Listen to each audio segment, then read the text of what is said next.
So for the agenda today, we'll start with the core CCR program management, with an update on core CCR roadmap and replanning and the prioritization exercise. Then we will have after that at 9:30, between 9:30 and 1 p.m. A big point on intraday capacity calculation. We had like different questions for market participants as well. So it'd be first an update on the second and third amendment referral, then the IDCC roadmap, then the go live plan of IDCC-A and IDCC-B. How does this go live fit with the target model, the benefits and challenges? And then for IDCC-A and IDCC-B, the process, KPI results, and mitigation measures. After that, we'll have a lunch break until 2 p.m. and we'll start at 2 p.m. with day-ahead capacity calculation with an NRA update on second and third amendment and an update on HAC implementation, spike updates, and also that was a question we asked, it's a bit the impact of the 15-minute MTU on day-ahead capacity calculation, and here we can say already there is no impact. After that, at 3:15, we'll start a project explanation and status on risk and cost sharing. This will be followed by a break until 4 p.m.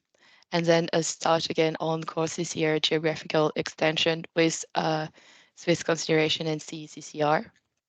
Then we will close the meeting around 4:40 till 5 with AOB enclosure and explanation on the next core CCG, core CCG, meeting.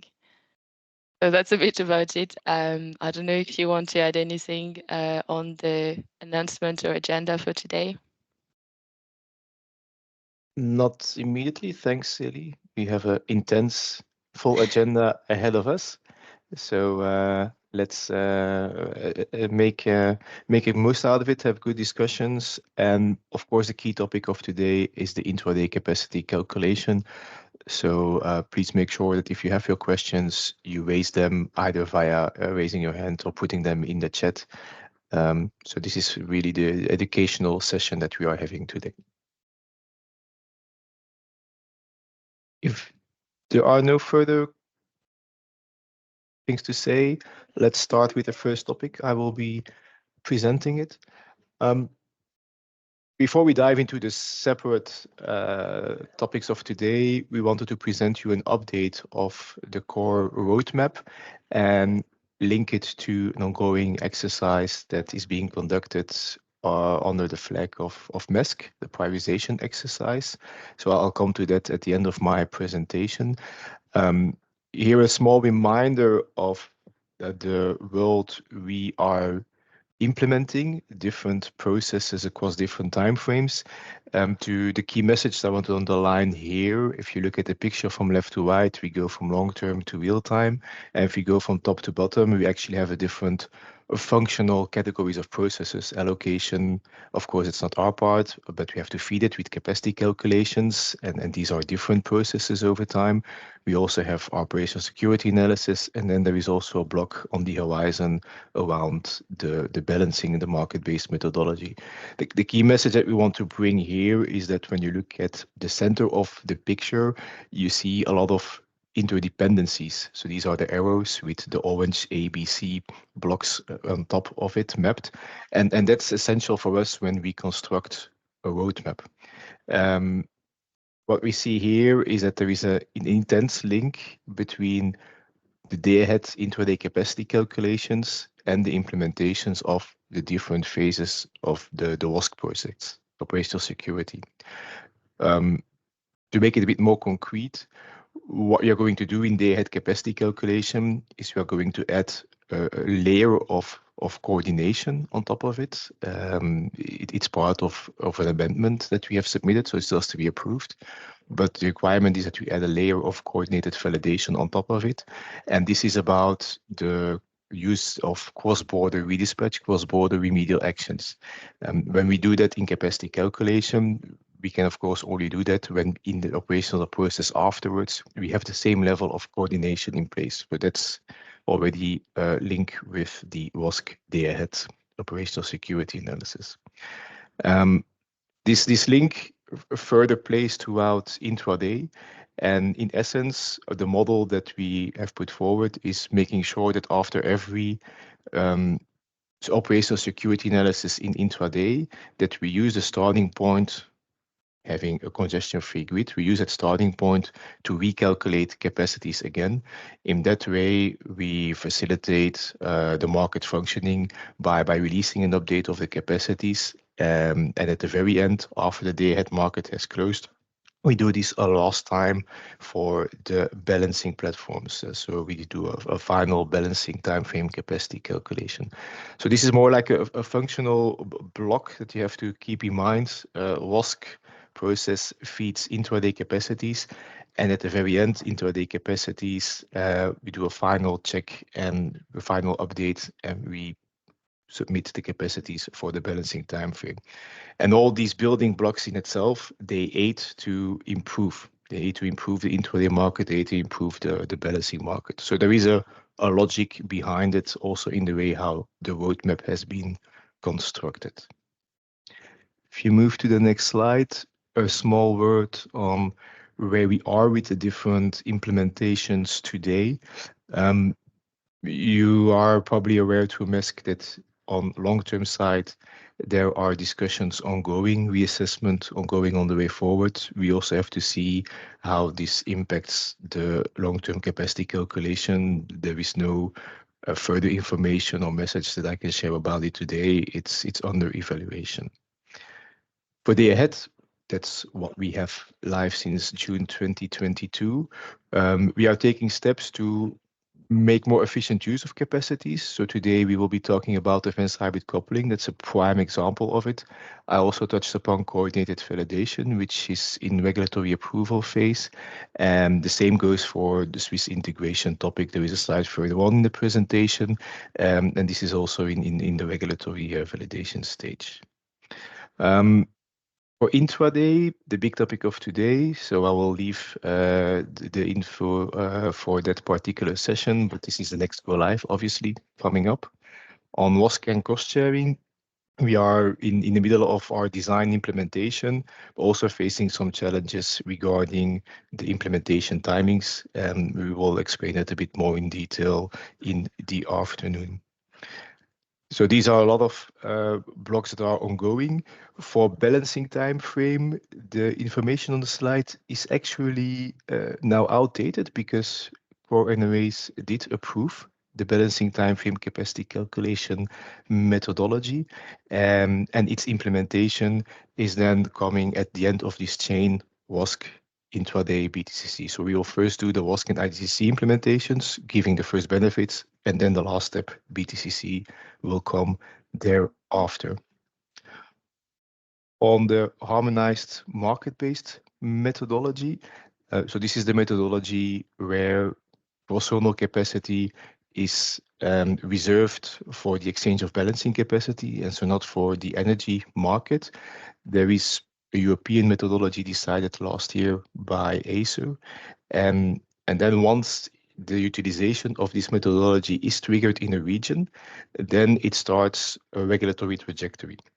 So far, there is no regulatory trajectory yet in core, but if it started up, then we first need to look at all these other building blocks and see what are the changes needed in order to be able to reserve these capacities. So this is quite a package that would have to be go through. They had intraday WASC methodologies would have to be amended for this.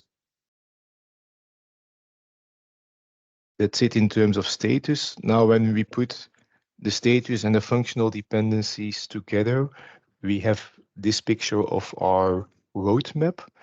The key priorities for us, well, actually for not only for us TSOs, but we have had this alignment also with the NOAs in core and with ACER last year by doing a series of workshops.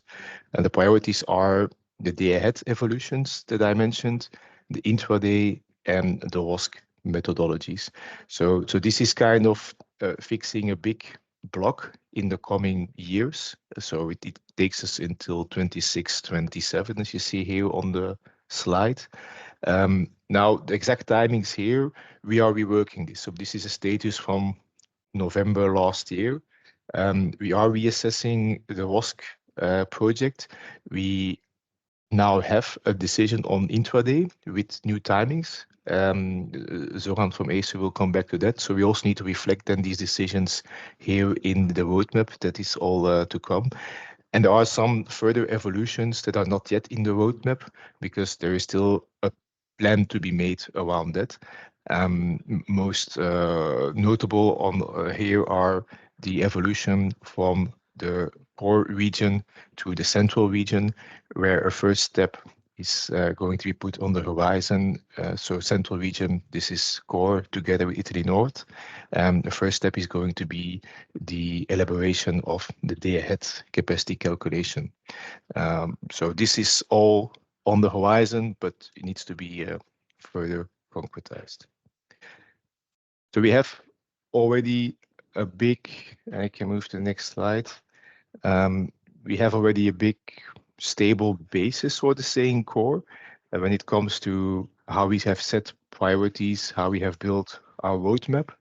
At the same time, we see that there is this exercise on prioritization being launched by Acer, not just for core, but as you know, for a series of pipelines, implementation pipelines throughout Europe. There has been information passed on by MESC. Our roadmap here is actually one of the deliverables or the TSO deliverable in this process to take stock of what is the existing planning, the existing roadmap.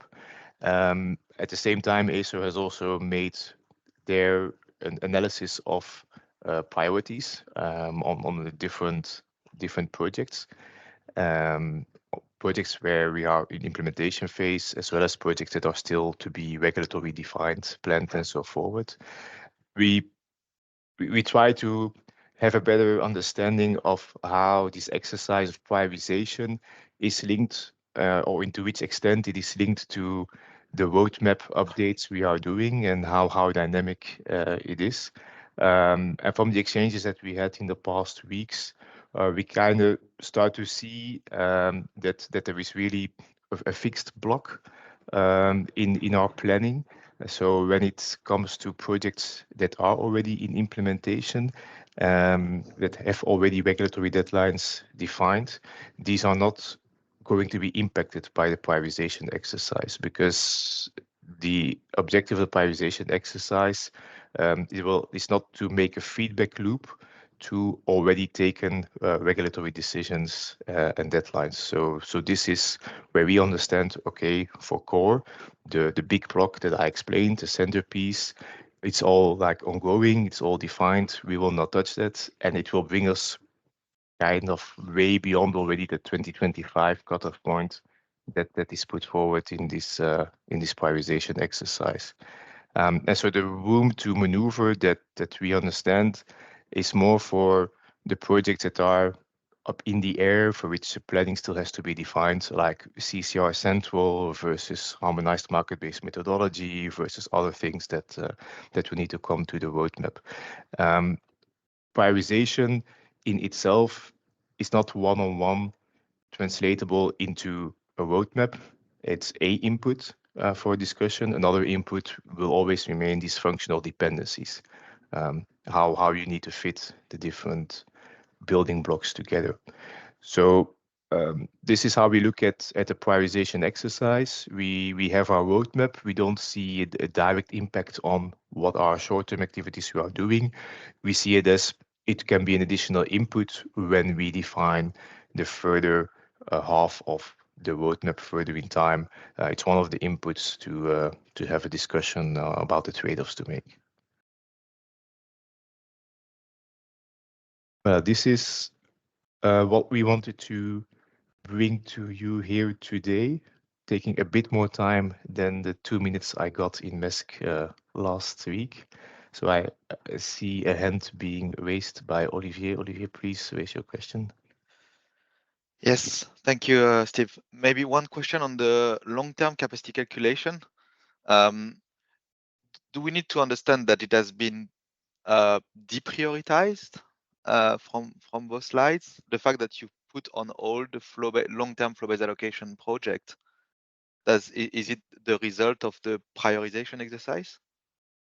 No, it has nothing to do with the prioritization exercise as such. And this is about the flow-based allocation that is being reassessed in terms of the way forward. So it's a different driver behind it. Maybe we'll come to that when we have the workshop with ENTSO-E within 10 days, I believe. But to answer your question, no, it's not coming from the prioritization exercise. Okay, but it's still is put on hold yet, right? Like, because on the slide of the timeline, there is still an implementation that is put for the long term, but I'm not sure I understand the link with the fact that it is put on hold. How do we need to make sense of that? Well, as I said, we will have the workshop with you in 10 days. We're coming from ENTSO-E. There will go more in detail. Why you have to understand it concretely is that there will not be a go live long-term flow-based in November 24. And that the way forward has to be reassessed. Okay. And that it has implications also on what we do with capacity calculations. So we are also reassessing the way forward on our end. Okay. But there is no new data whatsoever. So this date of end of 24, we should not consider that, right? I suppose on the slide. Yeah, for flow-based allocation for sure. Yeah. Okay. And maybe another question more. So the prioritization exercise, what is the objective? Like, how do Acer decide whether dead or intraday or the merger of core and central region should be more important or less important? I'm not sure I get really the motive for prioritizing that project over that other project.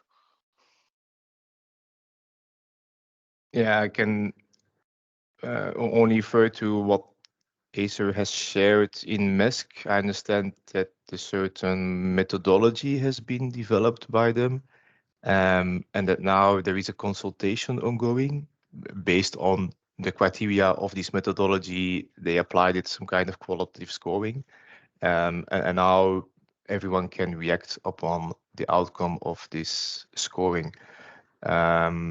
So this is also something that we haven't as TSOs ourselves developed. We are, as a stakeholder participating into this exercise, giving our feedback, trying to make the link with the core roadmap.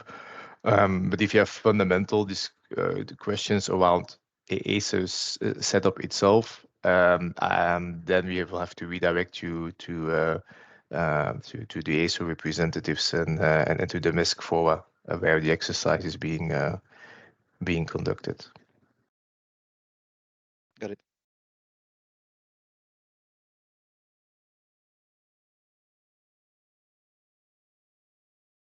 So we try to give it a meaning for us as well, and trying to see what the practical implementations can be.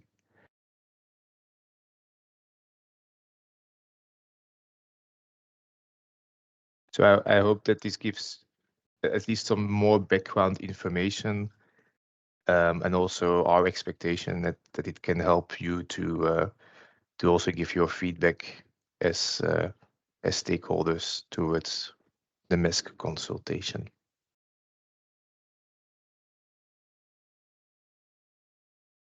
Yeah, then we take over for I cannot say the main topic, but the most extensive topic for today, and that is intraday capacity calculation. And the first point on the agenda is the feedback from the Acer referral of the intraday amendments. And Zoran, could I give you the floor to introduce that? Yes, thank you. Yes, I'll try to be brief in my part because there are more slides later about the implementation itself and some indicators from parallel run from Bernard. You may have noticed that the referral process of the methodology took almost 11 months, very, very non-typical, but we really needed some extensive time to make major compromises, and we achieved those compromises, including them. There is also in today 70% topic. And the good news is that last week the board of regulators, the BOR, provided a favorable opinion on the methodology. So we expect its publication this week. As it will be reported by Bernard, the first implementation of calculation, it is the evening calculation, IDCC-B, is expected by May 24. So even a bit earlier than the legal deadline imposed in the methodology now. So we can go to the next slide. Yeah, so some methodology changes, I think I reported on them in the previous CCG meeting, but to briefly mention them, we removed the optimization of non-cost remedial actions. The main reason for that is there's no time to perform and row into the calculation window. We also agreed on lowering the flow reliability margin, which should be at least equal or less than the FRM on their head level.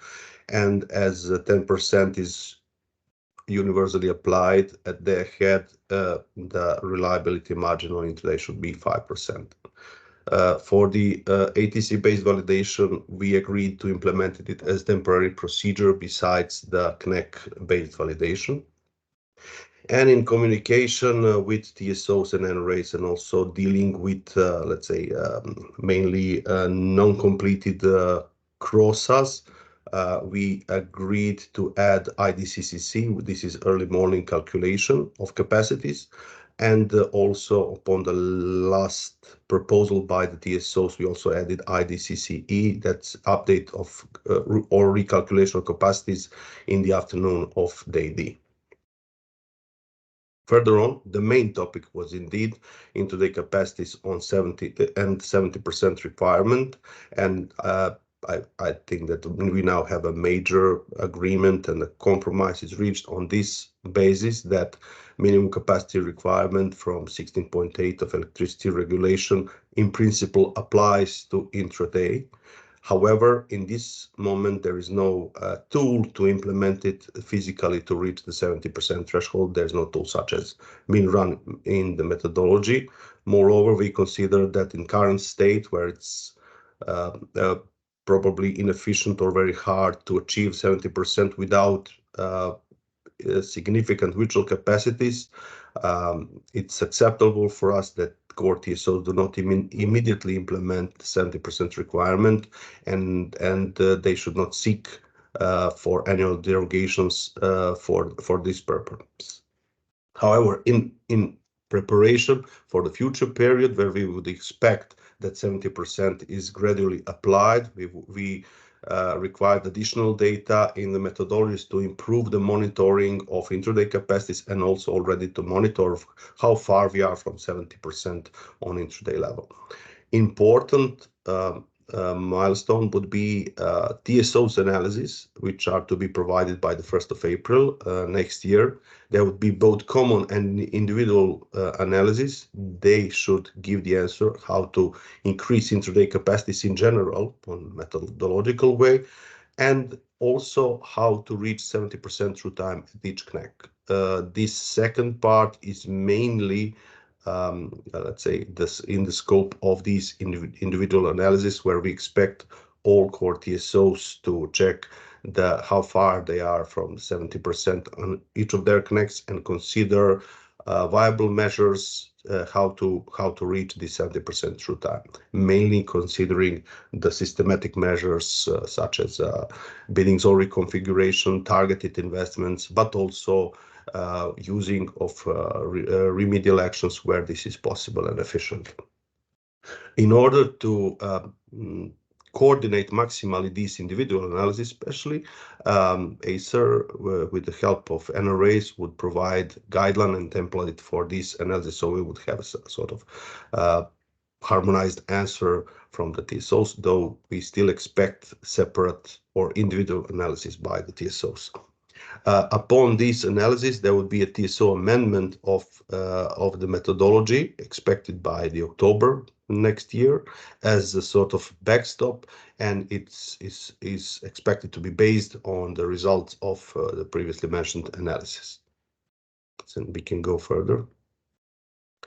There were also two important points regarding the connect treatment. XNECs or cross-border relevant network elements considered in ROSC can be converted to connects without PTDF threshold in 1 year testing period, which will take place after the ROSC implementation. We consider that we all need some experience for the needs of to analyze the needs and parameters of such a conversion. We still consider this as a very temporary procedure. We would not like to see it happening very often. But after this 1 year testing period, which was the proposal by the TSOs, we expect a new amendment from the TSOs where they can propose parameters of such a conversion. Also, we allowed for the application of individual validation adjustment on the connects for congestions on non-connects as a real last resort measure after everything else has been tried, including all remedial actions from Article 20 of System Operation Guidelines. And we really expect that such a measure would be triggered very rarely. And the last slide would be about the intraday calculation timeline and implementation phases. So we already mentioned, but you have here the 5 rounds of calculation, IDCC A, B, C, D, and E, where the first one is actually using the day-ahead leftovers. The rest is the flow-based capacity calculation, which is for the allocation temporarily converted to ATC values. I would say also, unfortunately, this is one of the topics for the future to be changed and to allocate the flow-based capacities indeed. And what we agreed in sense of implementation timeline, we would have IDCCA for the leftovers and IDCCB both implemented in May, according to the announcement from the TSOs. Though before the IDA1 is implemented, there would be zeros for the leftovers provided at 3 p.m. And after that, in June, there would be real values of leftovers. IDCCC would be applied somewhere February next year. We expect IDCCD or this morning calculation March 26, and newly added IDCC for the afternoon calculation is expected 3 months after the corresponding CROSA. In the original planning of ROSC, that would be something like in the first half of 26, but now we will probably have to reconsider this depending on the changes of the timeline of the ROSC process. So that would be it. We had a long journey for this methodology. I would also like to thank our TSOs and NRA colleagues and also market participants, because after heavy discussions and many meetings, we finally have the methodology and decision, and this procedure will finally be implemented very soon. So I would stop here. Any questions for Zoran?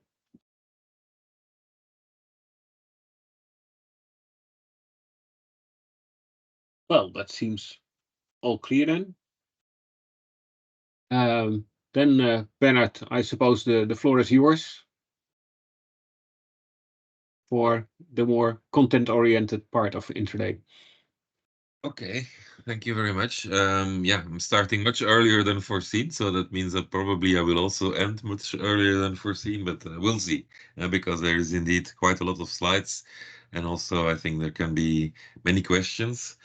So first of all, yeah, I'm of course happy with the message from Acer, from Zoran, so that we are happy and we are ready to move ahead with IDCC. All experts are excited to get going and to have the first phases of the IDCC going live, and then looking forward to good results and then to the implementation of the next phases.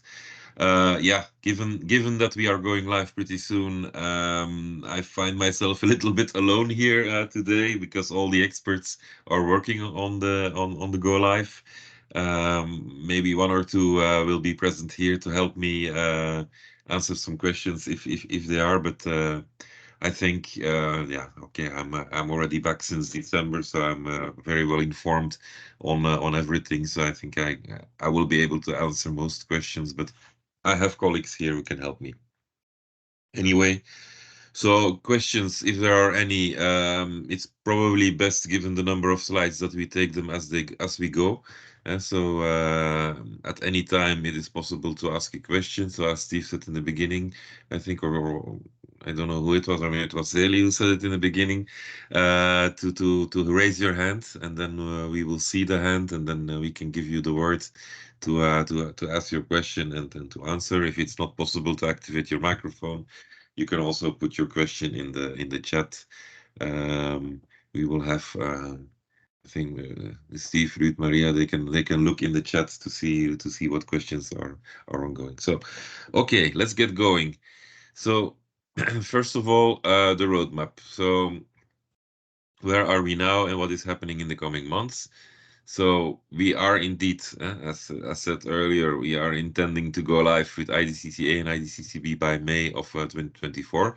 There's some final little things that we are still solving, but we expect that it will, in principle, not be an issue to solve them. So everything is still on track. Yeah, one of the important points was, of course, to have certainty about the final Acer decision and to see if the decision was going to change anything before go live. But I think now we can say with almost certainty that the decision does not influence the possibility to go live in May of 2024. So yeah, indeed, the second bullet, we stress the need to have the decision. So I think this is covered now. Looking forward to read this decision later this week. And we will have a final go no go on 25th of April in our steering group. Personally, I expect a go, but if it is a no go, it means that something yeah, small but essential still needs to be solved, and then probably we will have a slight delay. Yeah, then we're talking about maybe end of May or June or something like that. But for now, the go live date is still foreseen middle of May, so that is where we are. So on the graphic in the middle, it's a little bit small for me, but maybe that's because I have, yeah, okay, now it's bigger. It was on my screen. Yeah, so impact assessment, Acer decision of IDCCM. So this is going to happen now. So end of Q1, beginning of Q2. So end of March, beginning of April. Expectation is that this impact assessment will show. There is some reporting requirements in there that we still have to develop. But apart from that, I think the impact will now be relatively low for the go live. What is still ongoing is including the intraday results in the DACF. I will come back to that in the later slides. So there is the CGMES prescriptions that tell us that any market activity that is happening more than 2 hours before the creation of the CGM have to be included in the CGM. So the net positions of the 6 o'clock in the evening DACF need to include all the market activity that goes on until 4 o'clock in the afternoon in D-1. So yeah, for now this is nothing, yeah, because there is no additional market activity except the day ahead market results. But there will be some intraday market activity starting in June. Yeah? So when the IDA-1 will go live. Yeah, that is indeed the foreseen on the slide. So IDA-1 go live in June. So at that point in time, we will need to introduce also intraday results into the DACF. I will come back to that, but yeah, I think it's looking good, and you see also that there is an end to this arrow. So the testing of the XBit integration, of course, it has to be compatible with the market, and so the data that we are going to send.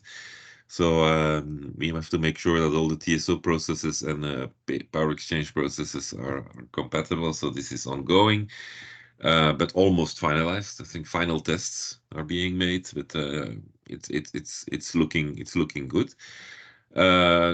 Go live preparations. So we have to switch to the go live timings. This is happening this week. So on Thursday, we will have the first day, the business day with go live timings, prepared with go live timings. So that means that we will run the process as if we were live. So meaning that we will run the process between 8 and 10 in the evening for IDCCB, and for IDCC-A it will also be the normal afternoon process. So this is happening in March, and then the go live in May. And then in June, when we have the IDA go live, we will also start the sending of non-zero capacities for IDCC-A. Okay. Let me see if there are already questions on this. No. Okay. So I don't have in here next to me the list of questions that I received from the market participants. So please intervene whenever there is a related question that I need to answer. So otherwise, I will try to take the list in the end. But it's probably best that we take the questions as we go during the slides. So this bigger picture we've seen earlier, so I will not go into detail anymore. So we will just focus on the arrow. There's a question here, Bernard, Yeah. from Jerome. Okay. Yeah. Yes. Okay. Hello, good morning. Thanks a Good lot. morning. Quick question on if there is a no-go on the decision on the 25th of April on the capacity calculation. So will it delay the implementation of intraday auction, or they are totally separated process? And IDA would go live without capacity at 15. It is separated process. I still believe that even if we have a no-go end of April, that it will be indicating what still needs to be done, and that we can still hope to go live in June. So still on time for the IDA. But anyway, the IDA will go live independently of IDCC. So if it goes live, it will then be with the current capacities that we have. So the current leftovers. So as long as we do not have the new IDCCs in operation, we continue the current process of the leftovers at 10 o'clock in the evening. Thank you.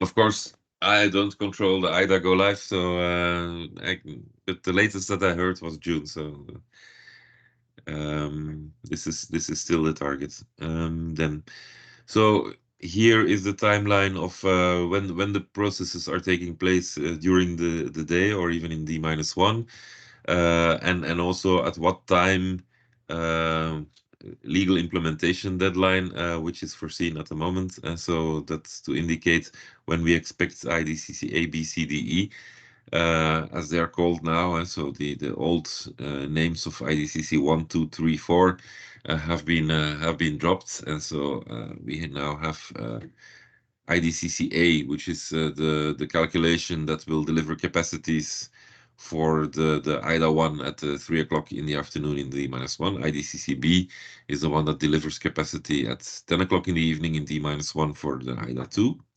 Then we'll have an IDCC C, which is an update of the capacities, which will include all the remedial actions from the coordination processes.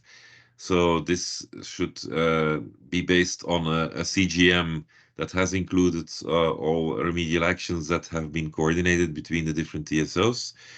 And so these capacities can be considered safe and maximized, let's say. So in IDCC, we will deliver as much capacity as possible, given the operational security and given all the remedial actions that have been coordinated. So we're looking forward to that as an update of IDCCB. This will be when ROSC is ready based on the ID CROSA 1, and it will be delivered to the continuous trading at 4 o'clock in the morning. So for market time units 6 until 24. Then IDCCD is the one that we know previously, I think, as IDCC3, is the one that delivers capacity to the IDA 3 at 10 o'clock in the morning in the day. And then we will foresee another IDCC-E at 4 o'clock in the afternoon, based on ID CROSA 3, where we're still in discussion on timings, because at the moment the timings are not yet compatible. So we have to see how can we make these timings compatible. But that's okay. There is still time for that. And so that will then be delivered again to continuous trading for the last 6 hours of the day, for the last 6 market time units, 6 hours. So MTU 18 until 24. Legal implementation deadline, IDCCA should be ready together with IDA implementation, so at the latest by June. For IDCCB, we have given a deadline of July 2024. So as I said, so both are foreseen to be ready by May. So a little bit ahead of the deadline, which is in the final ENTSO decision. Then we have IDCCC, which should be ready 9 months after IDCCB. So if we calculate 9 months from July, then we end up in April. If we calculate it from May, we end up in February. We've also done an internal check on what is technically possible, and so we'll come back to you with a more clear go live date on that, but it can be expected very probably in Q2 of 2025. So that IDCCC will be ready. Then IDCCD is 22 months after IDCCB. So if I calculate again from May, then I end up in March of 2026. Too early for me to say that is technically possible, but there is also at the moment no reason to think that it would not be technically possible. So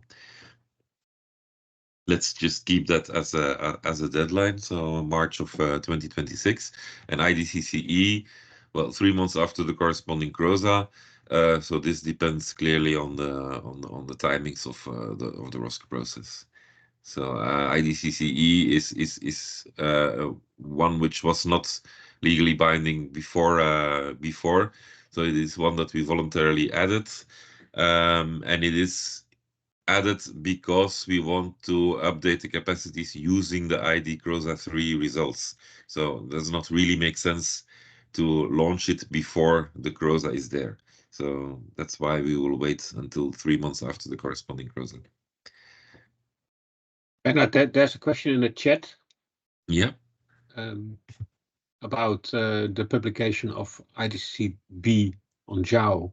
Is it on what time will it be published? The domain, the intraday domain. Oh, that's a good question. I don't have an immediate answer on that.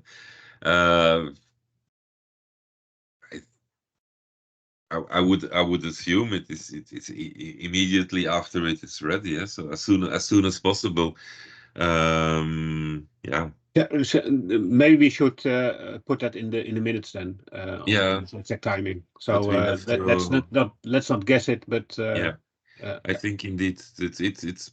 I know where to find the answer, but I cannot find it right now. So I would assume it is immediately after, because we deliver this result to the XBit, so we probably also deliver it to JAO. But okay, indeed, let's not guess.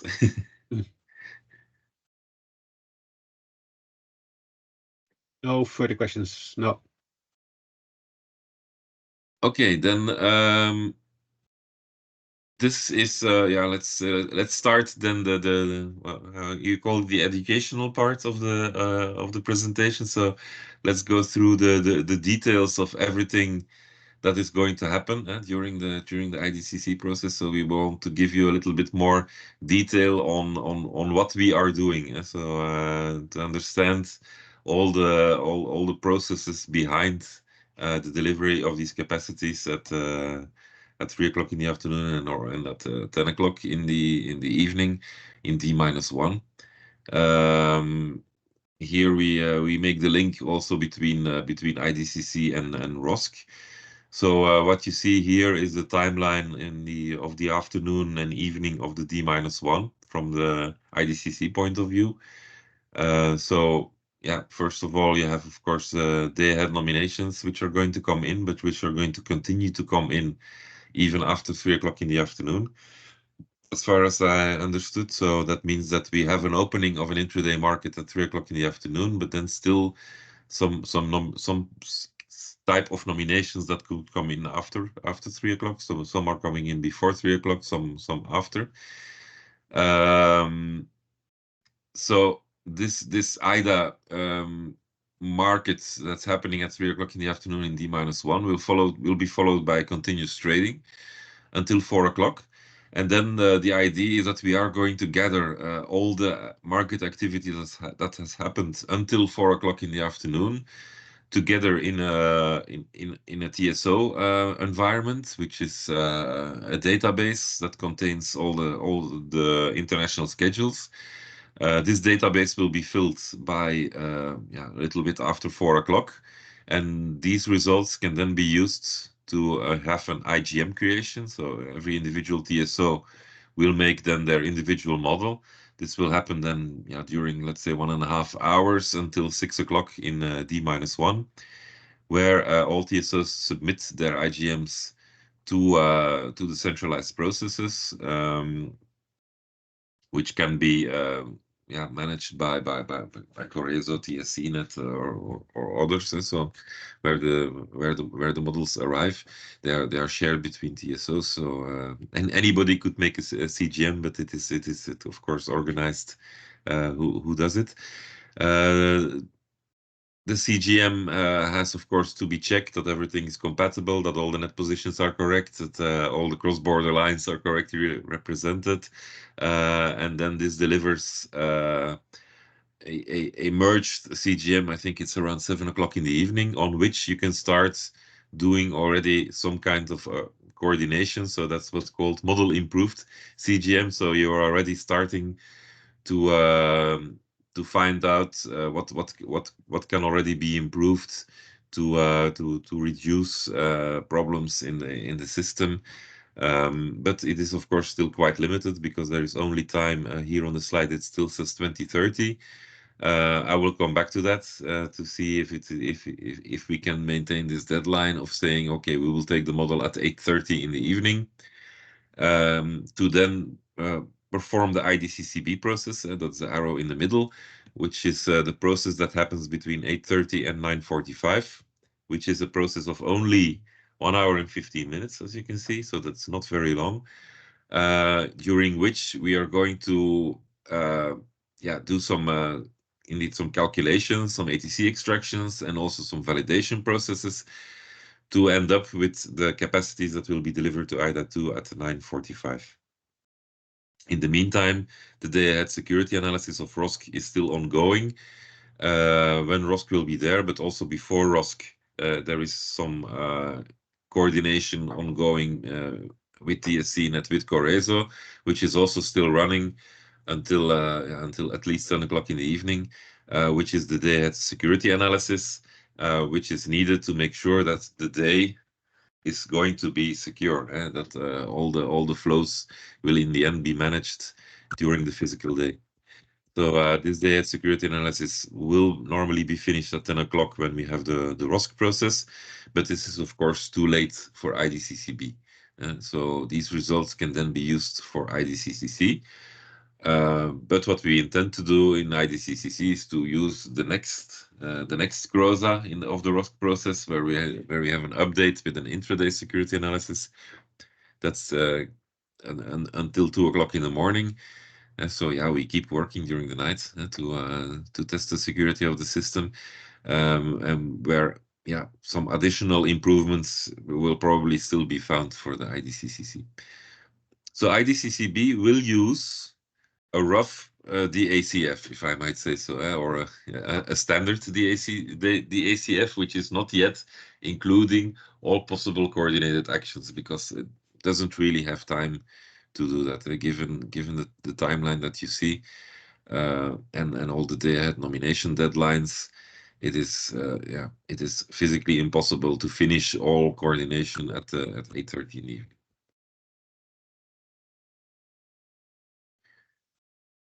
I see hand raised, or two hands raised. Hi. Thanks, Bernard. One question on the remedial action. So you say that we're skipping the NRAO for the IDCCB calculation, but the NRAO was done on the day-ahead process. So is there still some kind of link between the two where we would reuse at least the remedial action from the day-ahead process into the IDCCB, or we really restart everything from scratch, kind of on the IDCCB? Because yeah, it seems that to me that if we don't do that, don't create that link, using that very rough DACF as you named it, could lead to like volatile results, because basically we would just undo the remedial action from the day ahead, that we found.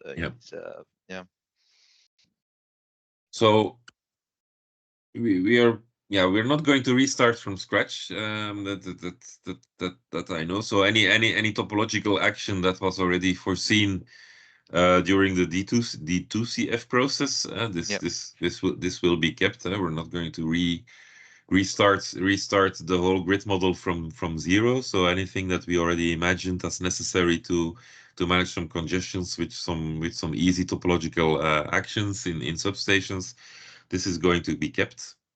This is mainly to cover the underlying congestions, and not the international congestions, but the underlying congestions. What concerning the PSTs, what we have already coordinated in terms of PST settings, we're also going to keep. This is just saying that we're not going to do a new optimization. Because there's not really any time to launch an NRAO, a full NRAO in the short time that we have. So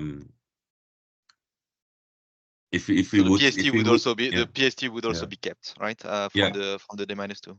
Yeah, but we already coordinated from before. We would keep, yes. Okay. Yeah. Steve, do you want to? Yeah. Yeah, the choice that has been made here is a trade-off between either you start the IDCC process earlier and you can play around with non-costly remedial actions, PST topological, in the IDCC process, not even knowing which direction to optimize, because intraday is not like day ahead, it's an adjustment market. Either you say, no, we really reduce the time of IDCC to the minimum possible so that we can have the maximum impact from the day-ahead security analysis, and the maximum impact over there will not just come from PST topological, but also from the redispatch. So when you put in balance what is needed to solve congestion, is an NRAO going to help you, or it's more, if the redispatch going to help you, then it's the redispatch. That's how we made the choice here. Mm-hmm. Yeah, but that is more likely to create instability between IDCCB and IDCCC, I suppose, right? Like we're gonna see. I'm still wondering, why do we do IDCCB if we know that few hours later we're gonna have something very different with IDCCC? The fact that we're gonna the capacity are gonna go up and down between those two, because very different inputs. You're not really worried about that. Well, it's a stepwise approach. Yeah. So we need to make sure that we present the best information possible for the allocation for the IDA2. And this best information today is indeed not with a fully congestion-free CGM. And that will then change over time when the WASC implementation comes. And then the added value of IDCC is indeed to capitalize upon what are the additional actions that have been taken after that we have had the whole IDA2 process forward. So for us, the model is really moving, or the implementation is moving like stepwise towards a target model. And the impact of already being able to do now a calculation based on a DACF instead of a D2CF, that is really a big step forward in terms of quality. Today, we are feeding the intraday market with D-2 grid models. And so this is like an essential step forward in the target model to say, okay, we switch to the DACF. Will it be perfect from the start? No, but it's a big step forward. And we put some mitigation over time in place with IDCC, etc. So we have to start somewhere. And we see it crucial to be able to take this step at the same time as that the IDA2 is being introduced. I see Zoran, you want to complement? Yes, Steve, Bernard, I agree with you. Maybe only to complement that IDCC cannot be a perfect replacement for IDCCB, because IDCCB, although currently based on incomplete CROSSA, provides capacities for all 24 hours of the AD.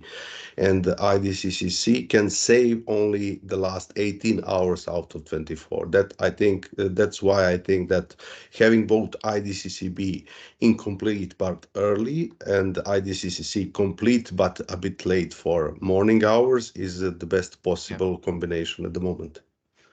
Yeah, I see the point that the first hours needs to be covered by the best thing, but is there still a plan to make it less rough than DACF for IDCCB, given it's so essential in the end for those hours, the early hours that would only be covered by IDCCB effectively?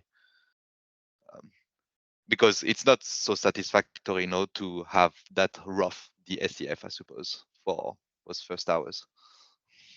Well, there is not an infinity of solutions, but you can do an intellectual exercise on this graph if you want. You can move around the arrows. The point is there are simply not enough hours in a day. So if we would have some extra hours, if we would make days of 28 or 30 hours, maybe we would manage it.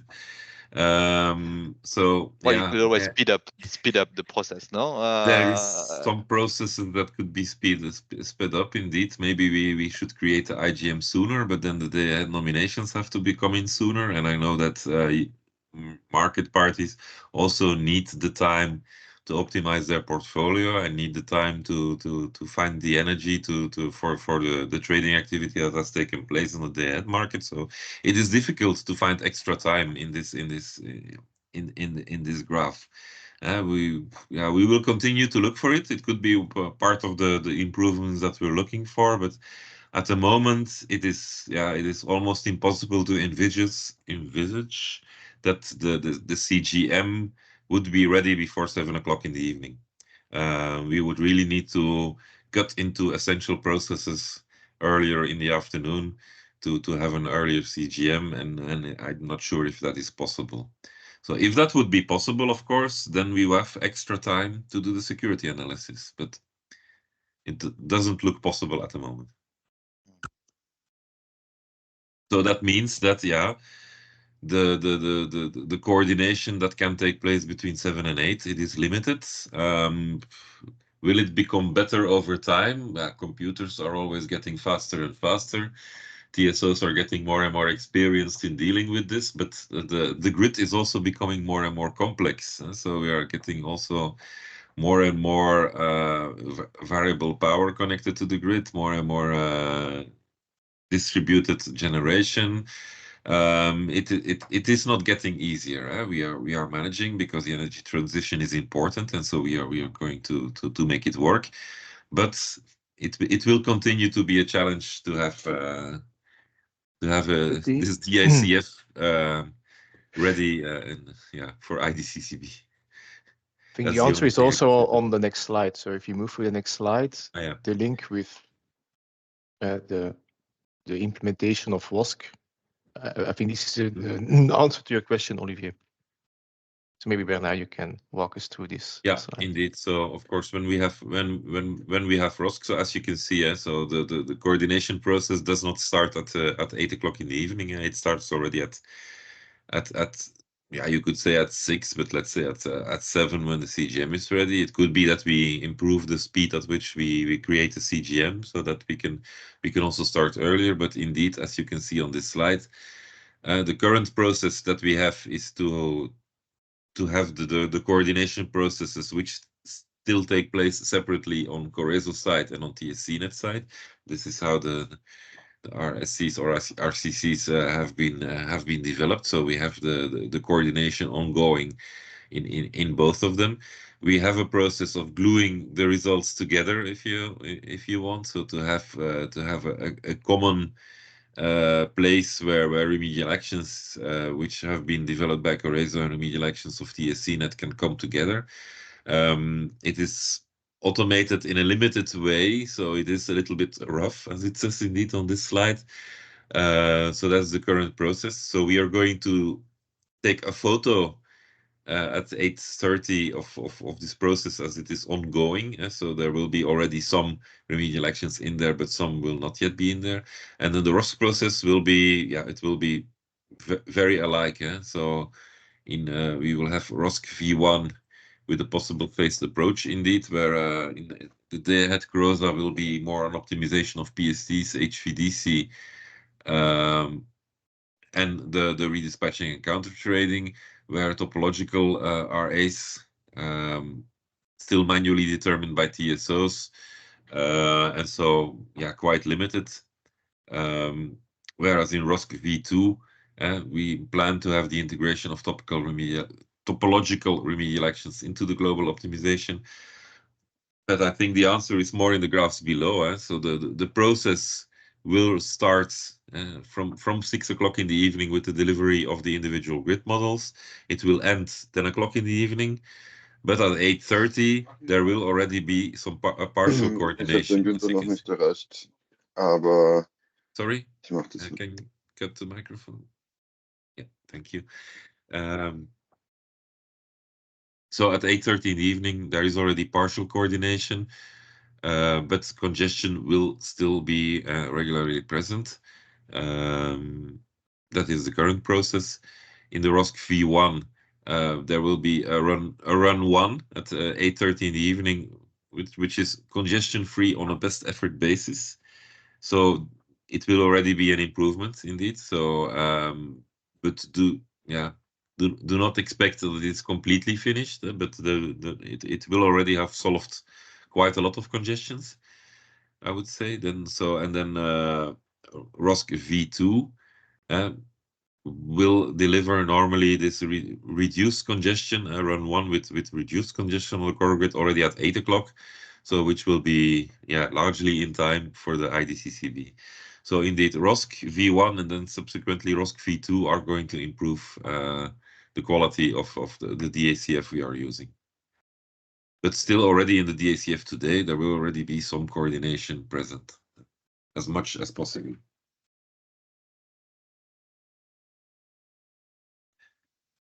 And then we can continue looking at other improvements. There's a question from Olivier. Just to finish on that topic, on the ROSC V1 and V2, they would be ready for go live. They won't be ready for go live, right? No. Yeah. And what is the expectation here for ROSC V1 at least? Yes, in terms of readiness after go live. That's a topic for this afternoon. So this afternoon we will see that implementing the full scope is challenging. So we are somewhere between 26, 28, I believe we've put on the slides, and we are looking into simplifications and making the replanning exercise ongoing. So we'll come back to it this afternoon. The first part without ROSC V1 would be quite long, right? The interim phase, I suppose. Yeah, you can say that the first step of improvement will be IDCC before we will have the WOSC implemented.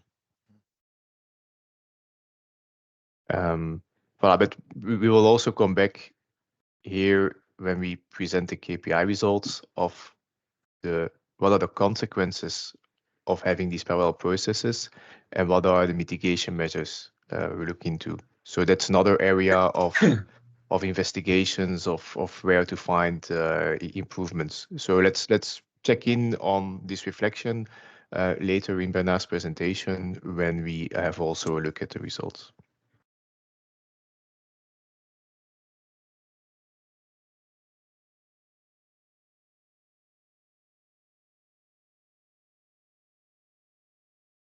Okay, so this slide is mainly a table to show what we're doing today and what we are going to do in May or June. And so we have the D-1 3 o'clock. There's a column missing, I would say, in that, which is what are we doing today in D-1 3 o'clock? Well, that is quite simple. So you know that today we are not delivering capacities at 3 o'clock. So you can put 0 in this complete column.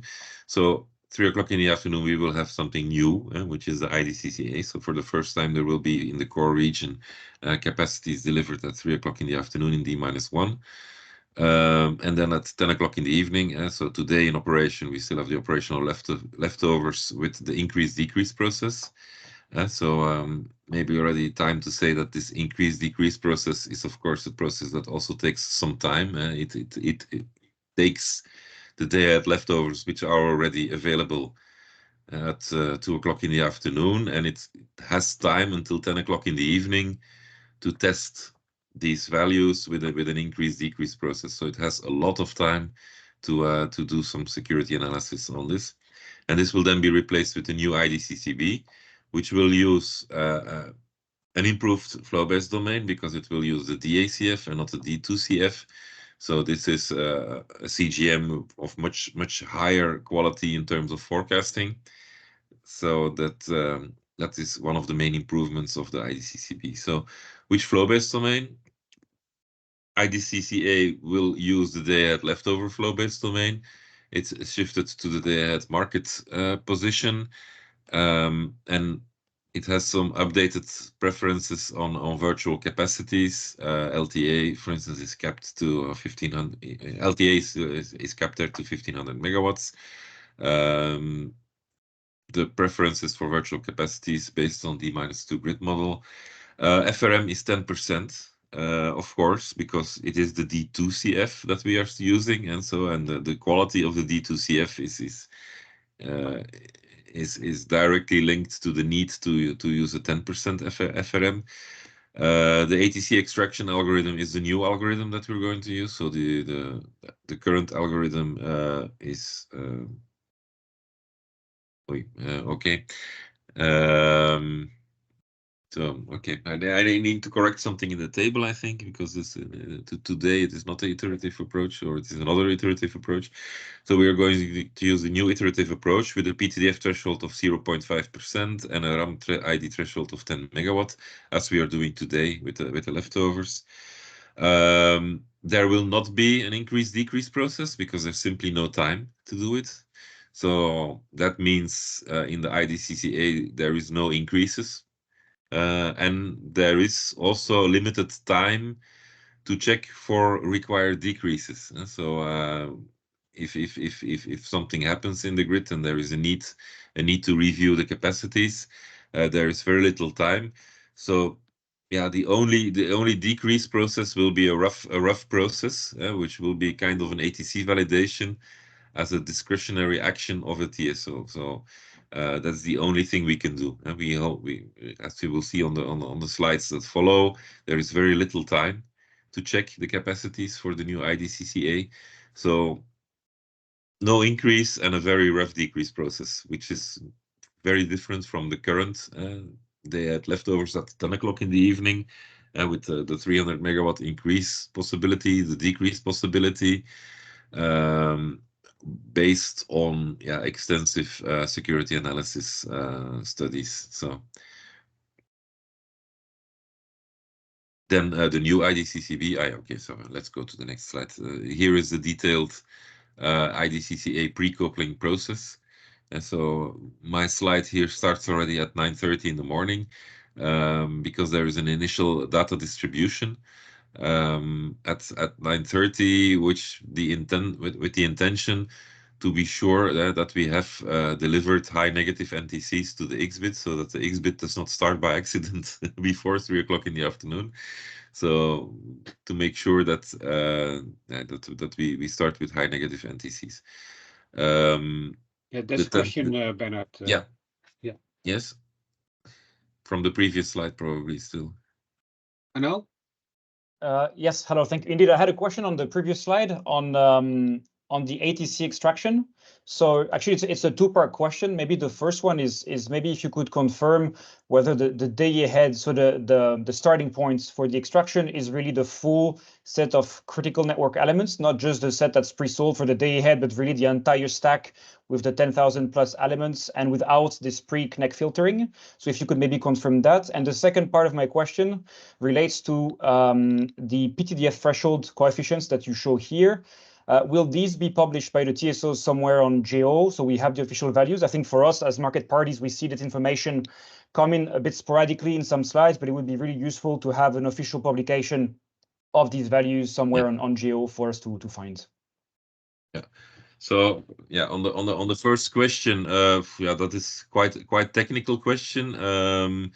We are indeed going to take again the full flow-based domain, because yeah, as you see, there is updated preferences for virtual capacity. So that means there is a need to start again from the full flow-based domain and to make sure that we have a day-ahead leftover flow-based domain which is compatible with the new IDCC-A process.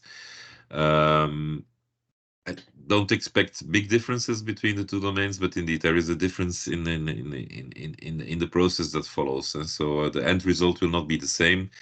And so we have the ATC extraction algorithm, which is different, and we have the increase-decrease process, which is very different. So that leads, of course, to capacities which are not the same as the current day-ahead leftovers.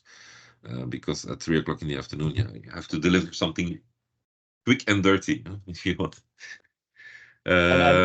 In today's process, we actually have the publication of these intermediary domains, so the PTDF and the LTA modified intraday. They were published for quite some time on GEO as well. Is that planned to be continued by the TSOs with the go live? Oh, that's a question that we'll have to note down. Again, I don't have an answer on that unless one of the others has an answer. Sorry, can you repeat the question? If we publish the intermediate domains for the IDCC-A, for the IDCC-B, I know that the answer is yes, but for IDCC-A, I'm not sure. We need to have to look into the methodology, I guess. Yeah. For now, in the publication tool, there is no domain in the parallel run for. So it doesn't seem to be published, at least in the parallel run. Okay. I suppose we need to verify that and put that in the minutes. Yeah. Thank you. And is the question then just if it is done or not, or is the question also if it is needed for the market participants? But isn't it the same domain as the domain that is published for the day ahead? Well, I'm not sure I understand also why we need to have that. Yeah, that's also what I think. It is probably the same as the day ahead domain, the initial one. Yeah. Yeah. But yeah, to be checked if we're going to publish something again or not. And sorry to jump on that. Do you know if in these domains for the calculation of IDCC-A, you still consider the Poland allocation constraint?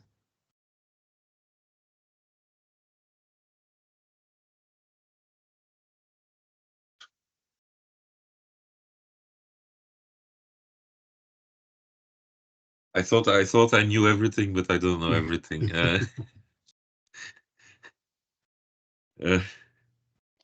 I've noted it down also in a minute, so you can come back to it. Yeah. As Steve said, I'm not going to guess. So yeah, no problem. So if you can just maybe put that in the minutes, that will be of course. If one of the TSO colleagues knows the answer, don't hesitate to intervene. Otherwise, we just note down the question. And then on the second question, in terms of parameters, yes, we are going to publish them on Java. Thanks. I thought it was already done, but if it's not yet done, it will be done in the coming days. So it is being prepared. This publication. And maybe a last point. Can you maybe elaborate on whether, why you are reverting back to an iterative approach instead of an optimization one? Well, it is an optimization. The iterative approach, iterative approach also has the intent to optimize the set of ATCs that can be delivered from a flow-based domain. So it's just a different way of doing things. Why are we doing this? Well, because the making of the flow-based domain is different than the day ahead. We don't have the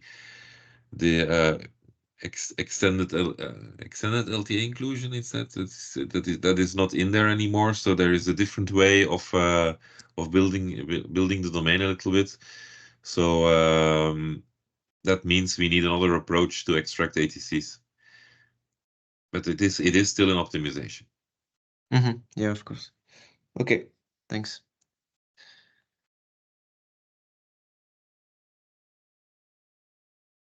Yeah. Okay, so coming back to this graph, the second point was then the flow-based they had leftover domain indeed. So including LTA is then delivered at 10:32, as I can see on the slide. So that's the final day ahead flow-based domain with the merge LTA and all the LTA nominations have then been received, and so that means that the tool can already calculate the flow-based day ahead leftover domain. We just don't have the market point yet, but we already have the flow-based domain at 10:30, and then we of course then afterwards have to wait until 1:23 in the afternoon to do the shift of the flow-based domain flow-based day ahead leftover domain towards the day ahead AACs. So these are then available, the day ahead AACs at 1:23, which will then be delivered to an initial intraday ATC extraction at 1:34. So indeed, I see here that there will then be a publication of initial NTCs at 1:34, and also these initial ATCs will then be delivered towards a local ATC validation, a process that, well, given all the things that happen inside these boxes, will have time from 2:20 in the afternoon until 2:45. With the possibility that if this ATC validation sees an essential issue in the grids that was not detected before, that there can still be an ATC-NTC reduction, which would be probably very much alike the decrease process that we have today. So, which would then lead to a final intraday ATC extraction at 2:45, and so final NTCs, which then can again be published. These final NTCs and ATCs will then be delivered to the publication, JAO, and then to the XBit also at 2:45. So the IDA results are coming out of that publication as well as the final ATCs.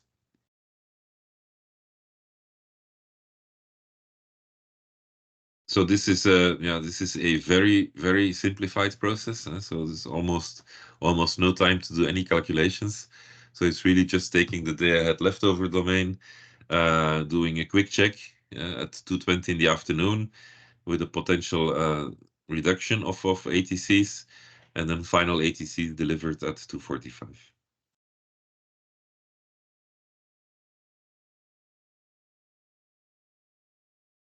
The IDCCB process is a little bit more extended process. So in this process, you will you have an initial flow-based computation and connect selection.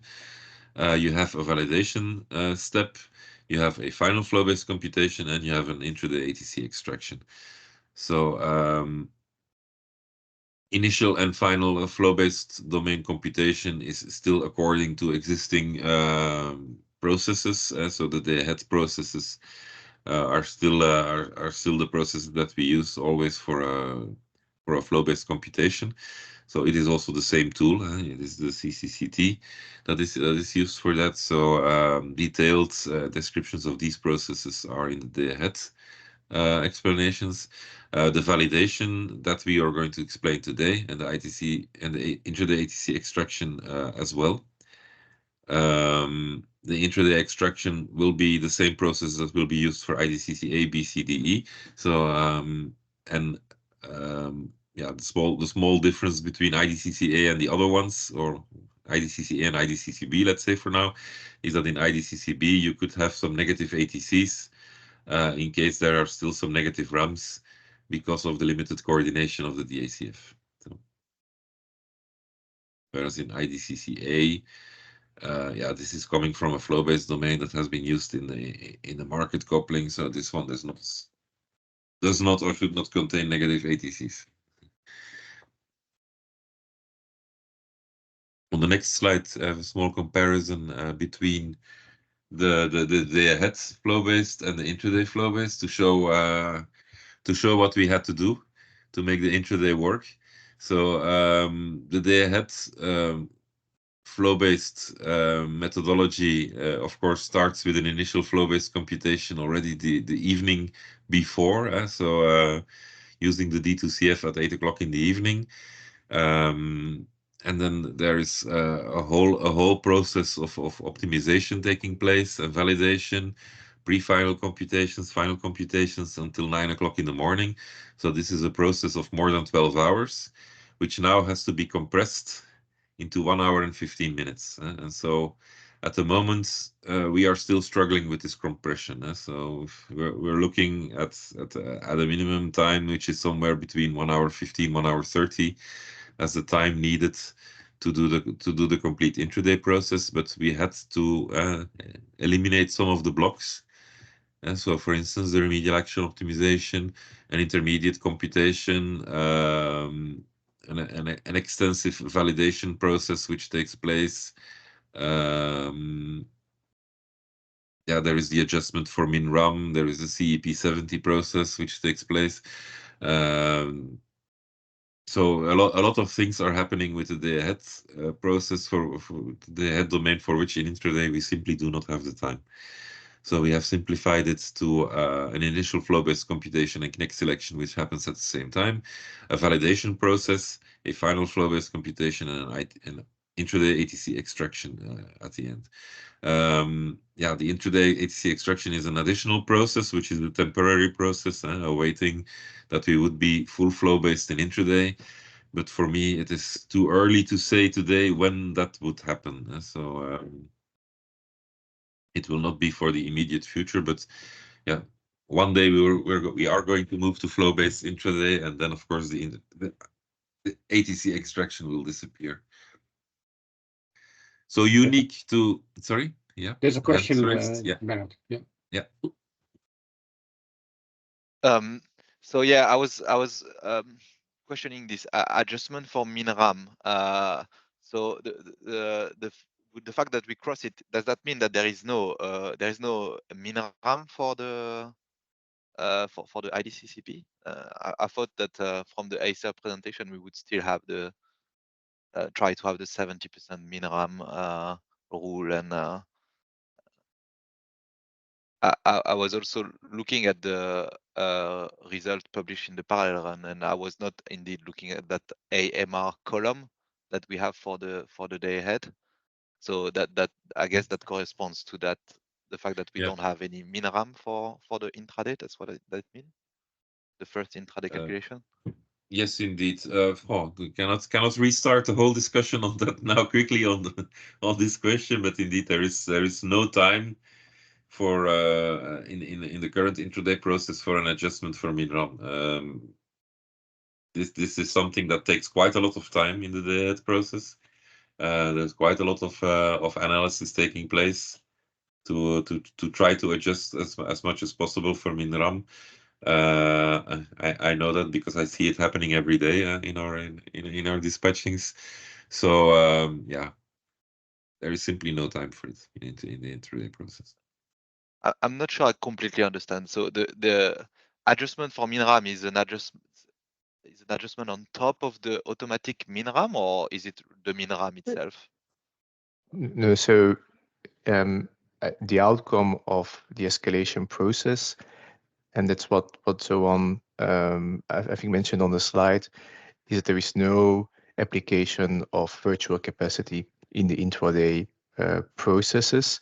And during these discussions, we have elaborated the infeasibility of it from a process point of view on TSO side. And it has been concluded into a study requirement to see what are the possible measures to increase capacities. Still keeping 70% there as a framework, but that it's more embedded in a study monitoring approach and not a direct application when we go live of AMR of virtual capacity. Zoan, you want to complement here, I see. Yeah, mainly only to confirm, as I said, the 70% requirement stays as the requirement, but there is no physical application at this point or application through MinRAM. It's left for the future and after the TSO's analysis to find the best way how to reach the 70%. So does that mean that so if we say, for example, there is no big change between the D2CF and the DACF, and there was some MinRAM applied in the day-ahead process that was used by the market, then we are sure to be in an unsecure situation in that hypothetical example of D2CF doesn't change from DACF, and then that would lead to zero ATCs. Or pre-congested domains, I suppose, right? So we have more chance of getting pre-congested, given we gave that capacity in their head, and then we don't give it anymore in intraday. Right? Is it the right understanding? But I would not see this as an increased possibility for congestions, because if something is given on their head a level where there is already a clear obligation to reach 70% or the derogation or action plan value, and if such a value is allocated, then there's a requirement to support it by redispatching. So if some direction is sold at the capacity market, there will be subsequent redispatching to support it. That's why there is no concern if the same not for IDCCB, no, because IDCCB no, just for the say day that, ahead, for the day ahead. But indeed, on the IDCCB, there is no possibility to include MinRAM and to support it with redispatching, at least not in the current methodology. So then I was looking at the data. There is a FUAF that is published in the IDCCB domain. What is the use of that FUAF if there is no MinRAM? Good question. Yes, but FUAF will be used for monitoring 70%. So we cannot impose, at this stage, we cannot impose the requirement of 70% to be practically implemented, but we can calculate how far each CNEC is from the 70%, and for that we need FUAF. I see. So it's just for monitoring purposes that Yes. FUAF we see. Yeah. Yes. Okay. Yeah. Okay. I think yeah, this is a complete answer. I don't need to add anything, so that's good. Thank you.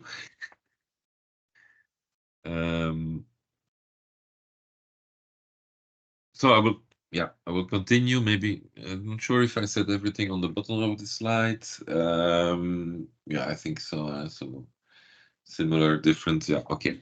Now let's move to the next slide. So on the next slide, you have the detailed process. I will try to go into the detail of this process. So what can we say is that we have a TSO data gathering. So all the TSOs are going to deliver some data, mainly the IGMs and the CNECs and so on, to a centralized process, which is a data gathering process. This data gathering process at the moment is going to deliver at 8:05 this data to an initial flow-based parameter calculation, which is also gathering at the moment, and this is it's a slight change from the previous slides. The initial CGM data gathering is now foreseen at 8:18. So we have tried to squeeze all the processes into 1 hour for 1 hour and 15 minutes. And so in the end, it has turned out to be infeasible. We have done a lot of efforts on methodology, on processes, on computers, software, but in the end, all the processes of calculation still take their time. And so it means that the initial CGM gathering has to be done at the latest at 8:18 at the moment. Of course, we will continue to look for improvements, and it could be still that in the future we can move to 8:30, but at the moment this is what it is. So it's 8:18 for the initial CGM data gathering. So this is using the DACF CGM. If I move a little bit back to the left of the graph, so the day-ahead CGM, which is using the latest DACF from the RCCs process.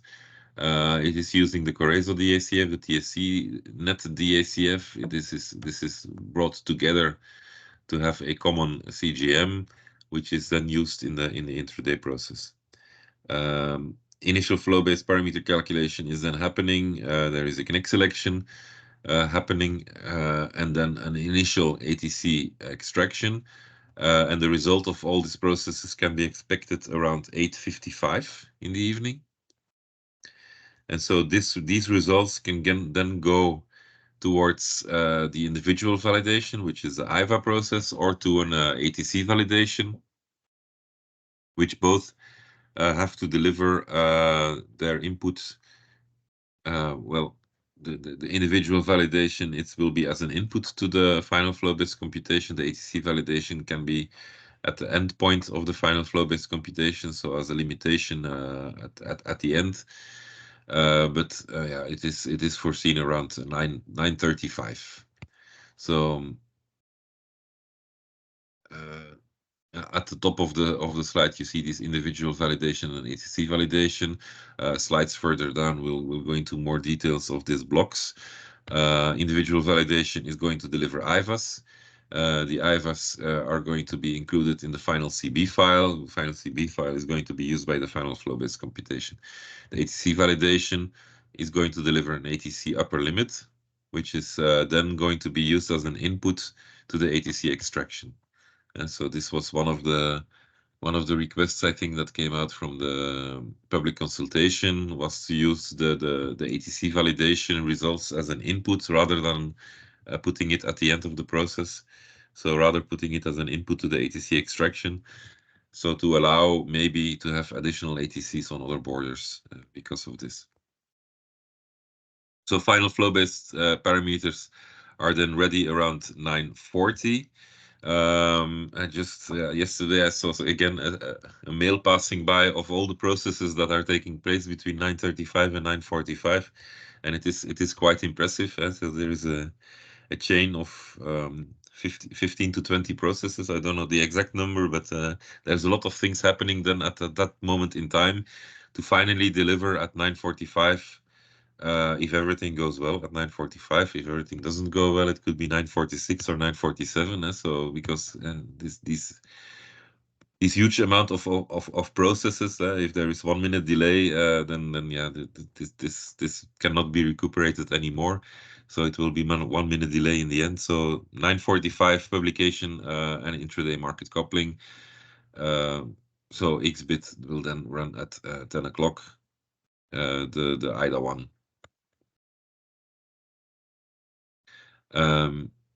Yeah, so there's indeed a CGM sent back to the core TSOs also at 9:40, and the NTCs are sent to Xbit. Yeah, I'm trying to be short on this graph. If there are questions on it, I can try to help. But some of the blocks are going to be explained in more detail in the slides that follow. So let's continue. In that case.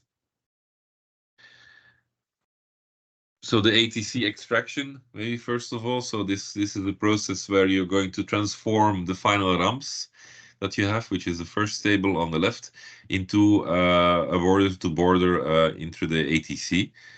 So it is trying to create, yeah, if you look at it in 2 dimensions, it's trying to create a rectangle from a multi-angle figure, yeah, from a more complex figure. In 3 dimensions, it's a cube from a potato. But here, of course, we are in n dimensions, so it's more like 20 dimensions that we are. So it's yeah, a multi-dimensional rectangle from a multi-dimensional flow-based domain. So not an easy process, but it is a process with the intention to maximize the ATCs in all directions. There are some optimization things that we put in there to make sure that one border is not hoarding all the capacity, so that we have capacities in as much as possible in all directions. That is one of the principles of the ATC extraction, to try to create ATCs in plenty of directions. And so this is what we are going to use, and it's the second bullet in the introduction. This will be the case for the next years, and so it is going to take quite some time before we go to a full flow-based system. So ATC extraction could exist for quite some time. So we have done already a lot of efforts to optimize on that. We can still see during the study if there is still a way to further optimize this. There are plenty of ideas on the table still, but I'm coming to that in the slides further down the road. So ATC extraction algorithm is described in more detail in the CCM to describe exactly what we are doing. Maybe that's too much for today to go into those details. You can go to the next slide. Because indeed, it as said in one of the questions before, it can happen that the flow-based domain is pre-congested, so that the already allocated capacity, so the market clearing point, is outside of the flow-based domain that we're going to use for intraday. In that case, we are not going to throw our hands into the air and to say, sorry, it is not possible to do anything. No, we are going to move the market point back into the flow-based domain, or at least back to the edge of the flow-based domain, by using negative ATCs. So these negative ATCs are not really a bad thing. Of course, it is not nice to have negative ATCs, but they have a positive result, which is to bring the point back into the domain and to create positive ATCs in other directions. So the purpose is that then from the new point, we can calculate positive ATCs in all the other directions which did not have negative ATCs. The negative ATCs are indeed a symptom of a not yet solved congestion from the DACF. So the DACF is a process that is still solving all the congestions, as I said earlier. As soon as we are improving the ROSC process, this will happen less and less, that we have these market points outside of the flow-based domain. But in the beginning, we will certainly have this very often, so that the need to use negative ATCs on some borders. So it is a mathematical process. It is simply mathematically bringing the market point back into the domain, and making sure that we can calculate positive ATCs in all other directions. Okay, the next slide is about ATC-based validation. Yeah, the figure looks a lot like the previous one, but it is explaining what is happening, what is the effect of the ATC validation and the effect it has on ATC extraction. So that's why there are two arrows in there. So we have created a flow-based domain where the already allocated capacity is inside for simplification. So I've made a slice in which I have positive ATCs in the two directions, from A to B and from A to C. So first of all, there is an initial intraday extraction, ATC extraction, which is the red, I think. I'm a bit colorblind, so I'm not sure if it's the red or the green rectangle, which is before the ATC validation. This one has 410 megawatts from A to C.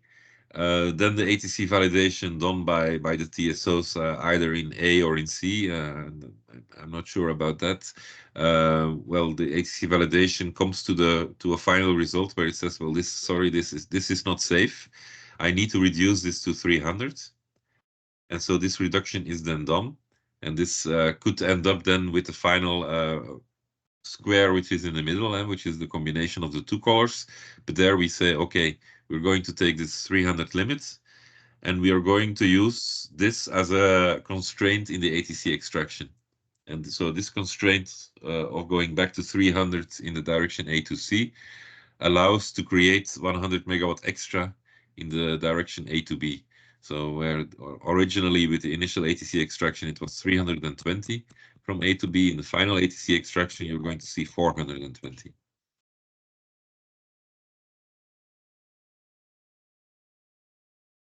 We have one question. Yes, Bernard, one more question on this ATC validation. So indeed, now it's a constraint that's internalized in the extraction. And so just like the IVA, there's a publication and transparency requirement for TSOs to publish actions that are taken. Will these ATC validations be published? Because then for market parties and NRAs or regulators that might want to trace back and do the calculation themselves, without the information on these constraints, we cannot simply just replicate the results. Yes. So will that be published? This has been included in the methodology already by us, and then refined, I think, by NRAs and Acer. So indeed, there is a publication requirement, which is very similar to the publication requirements on the IVA validation. So you need to say what was the initial point, where do you end up, and also why this was done. What was the constraint that you were trying to solve, and so what did you do to solve it, and how much did it help to solve your constraint? So indeed, there is a publication requirement on this. Okay, so just like the IVA, it will be published alongside the other domains on the daily basis, and it won't be like a monthly ex post monitoring report, for example. We have written it as the same publication requirement as for the IVA. Okay, thank you. Very clear.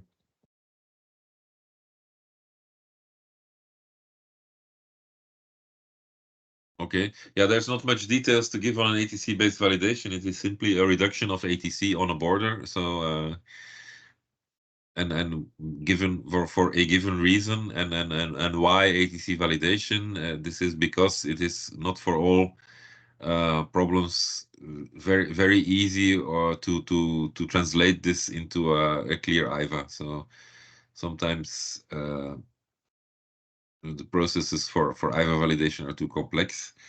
And so this is ATC validation. It's a temporary process that is used until at the latest until flow-based intraday, but also until all TSOs are able to do IVA validation. So next slide. We have two questions. Two questions, sorry. Yeah, sorry. So maybe just back to the ATC calculation. So based on the red polytope, right, there's like infinitely many ways that you could like cut a box that cuts on all the, like touches all the, or some of the sides, right? So it's not clear to me like what is like the priority in deciding the ATC. So I think you already mentioned some kind of constraints that you don't want to cut some borders too much, but what would be like the idea, like what's the objective? Is it maximizing the box volume, or is it border wise, or I was wanting to provide a bit more detail on that. Yeah, you could say it's maximizing the box volume. That's maybe an oversimplification, but it is going in that direction. And so we are using PTDFs, which help us to see which ATCs can be easily increased without having too much effect on limiting other borders. So the ATCs with the least impact on RAM could be more easily increased than others. So it is indeed an idea to have a full set as big as possible. So to have as much ATC as possible on all borders. But it is using PTDF, so that means we are not doing 1 megawatt on each border, then another megawatt on each border, then another megawatt on each border. That's not what we're doing. And so we're giving a little bit more megawatts on those borders that have less impact on the constraint, so smaller PTDFs. And this then tends to maximize the volume of the rectangle. Yeah. Yes. Okay. Thank you. Yeah, Olivier? another question. Yeah, another question on my side on the schedule exchanges that are used for the IDCC-B ATC extraction.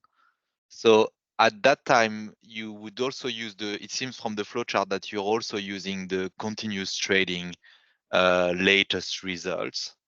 Is there a specific cut dates, cut time, let's say, to freeze those ones? And also on the, they might be different from the one that have been used for creating the DACF at that time, I suppose.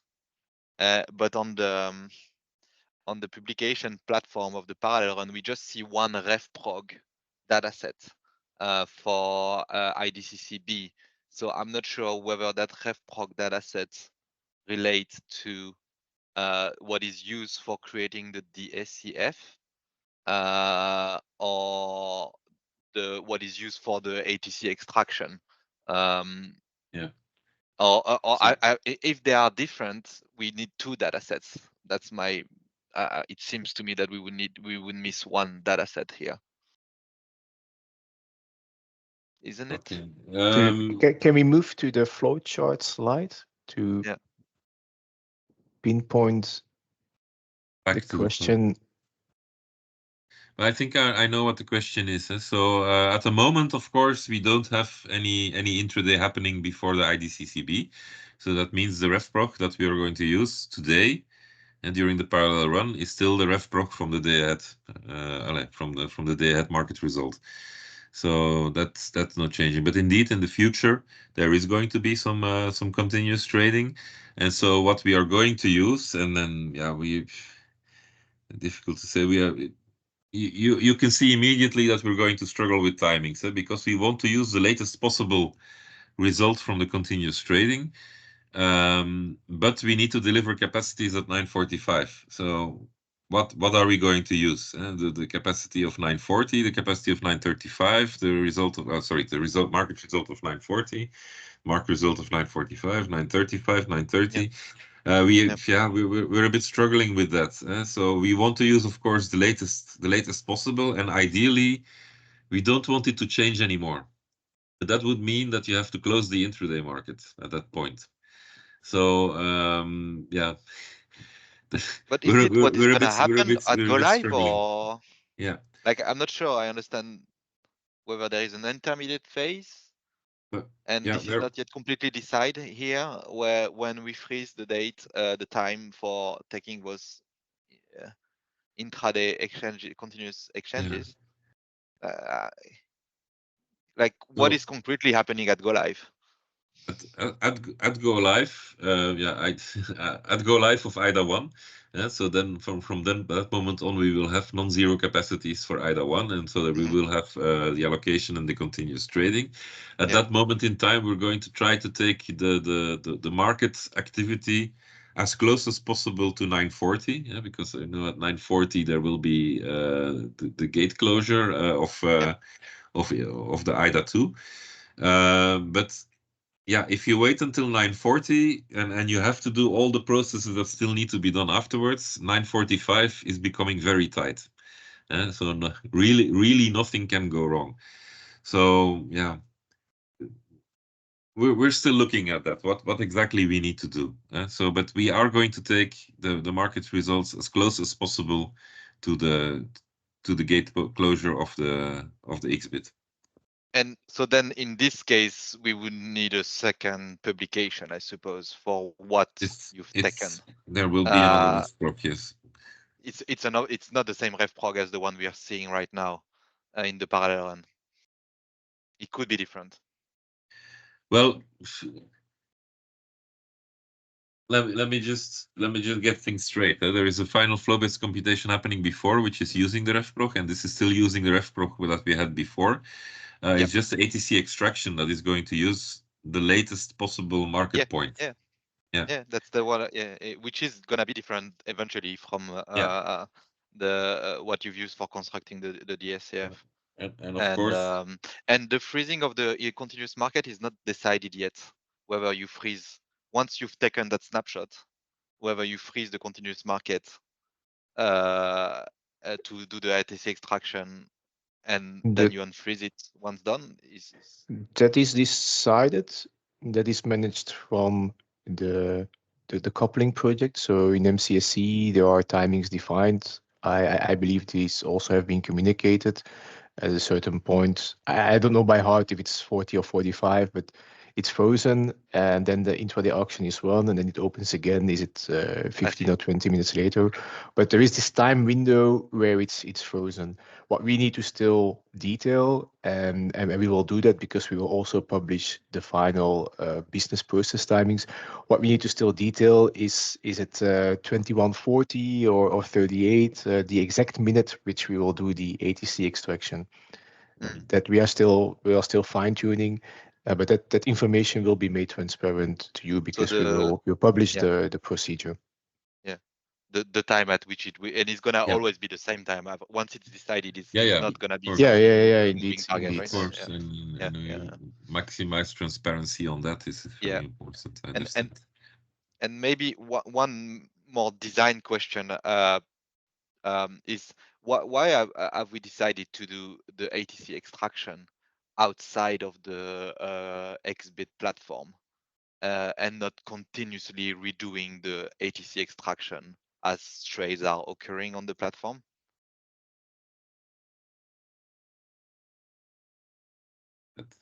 That's also another question for me, I think. That's more a question for the XBit people. We must have made that choice at some point that it would be better to do it outside rather than inside. Well, yeah, it belongs to our process in terms of responsibility, methodology to deliver capacities at certain moments, and in any case, this is what we need in our methodology to deliver the capacities that can be consumed by the allocation. The final model is of course still to deliver a flow-based domain, and in that point in time, XBit is going to use the flow-based domain and is going to make sure that to match tradings which are inside the domain. So then, indeed, it is not using ATCs anymore.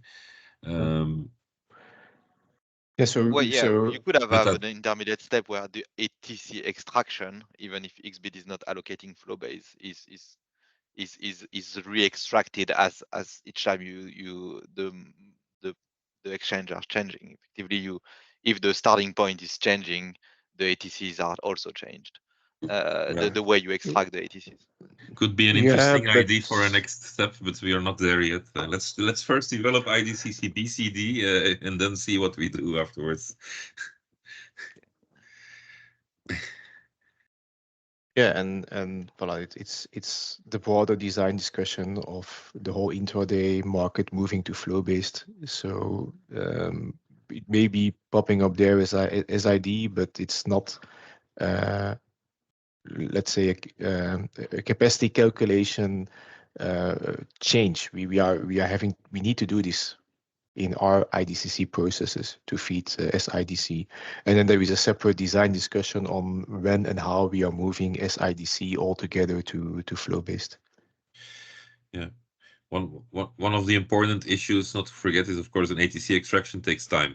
And so Also, that yeah. means that if you're going to do ATC extraction a lot of the time, it means that a lot of the time you will have to freeze the trading for, I don't know, seconds, maybe minutes, during the ATC extraction, because you want the ATC extraction, of course, to be based on complete picture of what has already happened on the market. So that's maybe one of the main reasons why we're not yet moving ahead with something like that.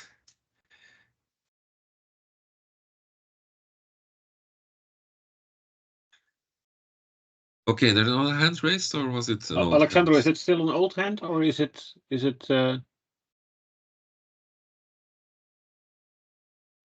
Sorry, I just forgot to raise it. okay. Okay. Bernard, since you are on for quite a long time, would it be good to have a short break at this point? Yeah, we haven't finished ATC validation, of course, but always good to have a coffee break. yeah. Yeah, maybe I can just quickly do the IVA validation and then we can have a break. Exactly. Yeah. Okay. So it's 2-3 slides left on ATC based validation and IVA validation.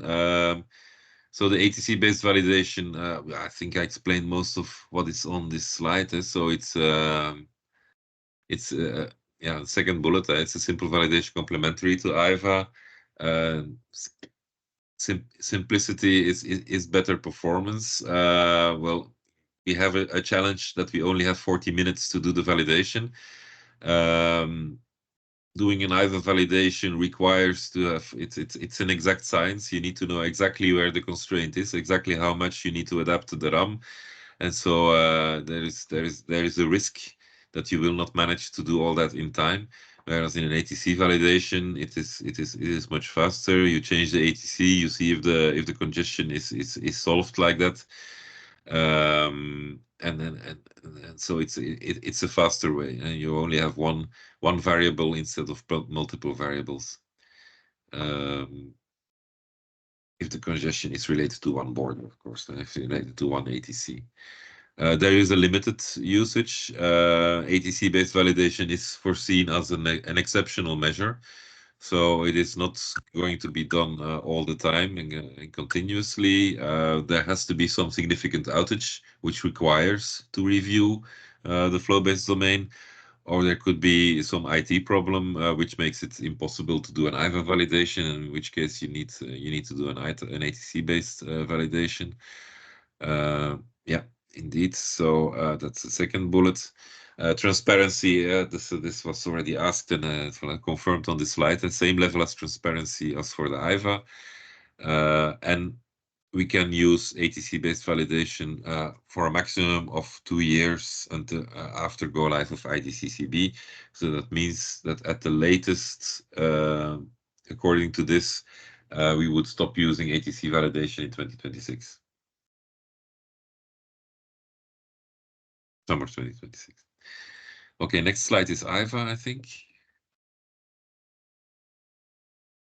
No, first still the list of TSOs which could potentially use the ATC-based validation. So APG is going to use it mainly as long as the inclusion of intraday trades until 4 o'clock in the DACF is not implemented. And in the long run, only in case of a major issue, as I said earlier, to prevent potential critical grid situations. So an important loss of an international line, for instance, could mean that you need to change the ATC on that border. Then we have 50 Hertz, Amprion, Transnet, RTE, Mavir, and Elia. not foreseen to do an ATC validation on a daily basis, but it could be used in case of a major issue to prevent a potential critical grid situation. And then we have finally PSC, is the one TSO who wants to perform ATC validation on a daily basis, mainly because not yet ready to do the IVA validation.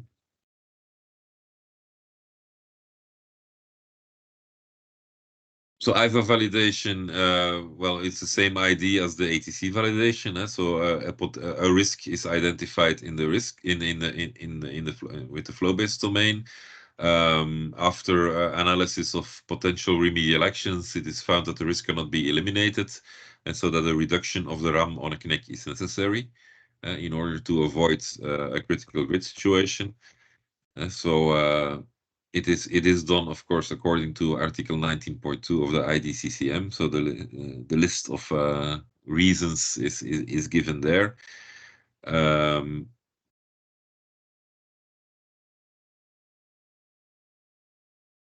Yeah, the bottom text is again related to ATC-based validation. But the IVA validation is mainly for the 4 reasons, which are the ABCD reasons there. So occurrence of exceptional contingency, all available costly and non-costly RAs are not sufficient for operational security. Mistake in input data, so that we gave too much because of a mistake, and so we have to reduce it, and we found it out just in time. There could also be a potential need to cover reactive power flows on certain connects. That's something that has not been covered by the DC model. So that is also a potential reason. Okay, next slide is an overview of the TSOs that are doing an IVA-based validation. So it's quite a long list. Planning to apply IVA if necessary. SHEPS, HOPS, SEPS, MAVIR, ELSTEL, PSC, 50 Hz, Amprion, TTG, Tenet Germany, Transnet, APG, Tenet Netherlands. The only TSOs that are not planning to do it are RT and Elia.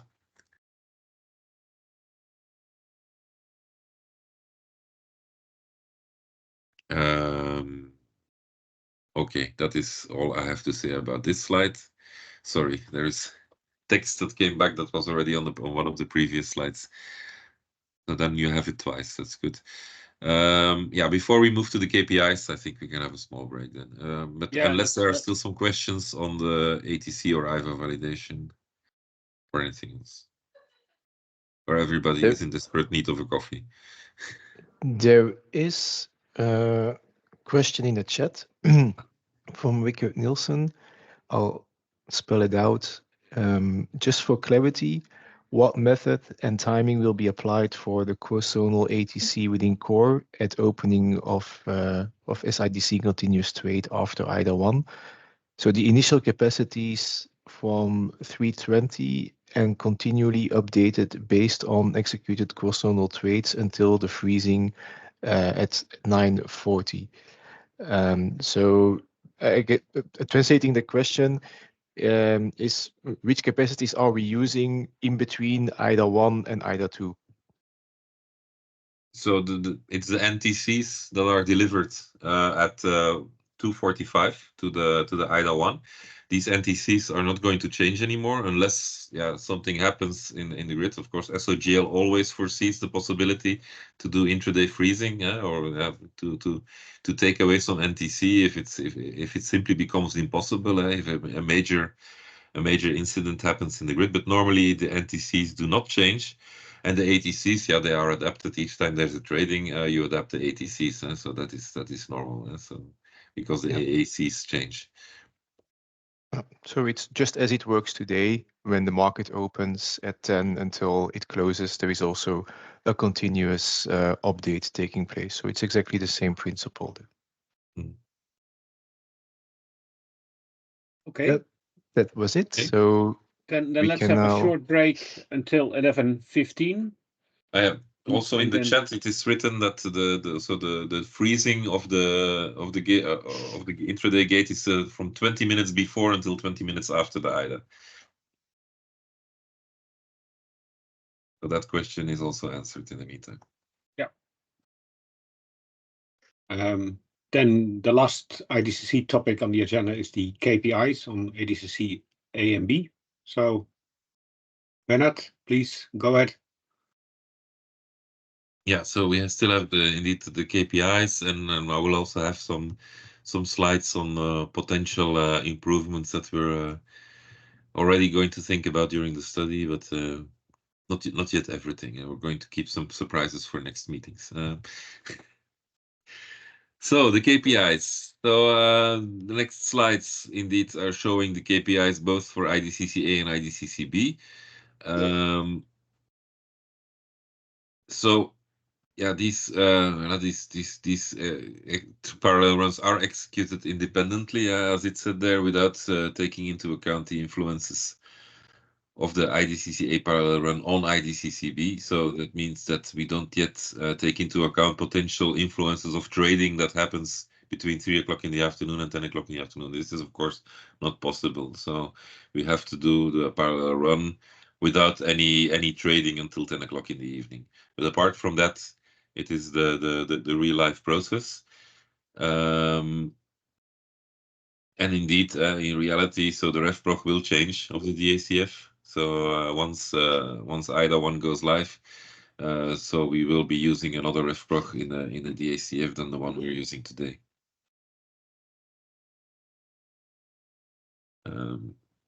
Yeah. So background, very quickly. How can I stop this?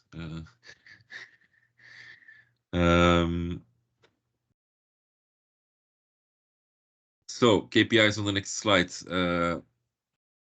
are still based on the final intraday ATCs from the IDCC-A process.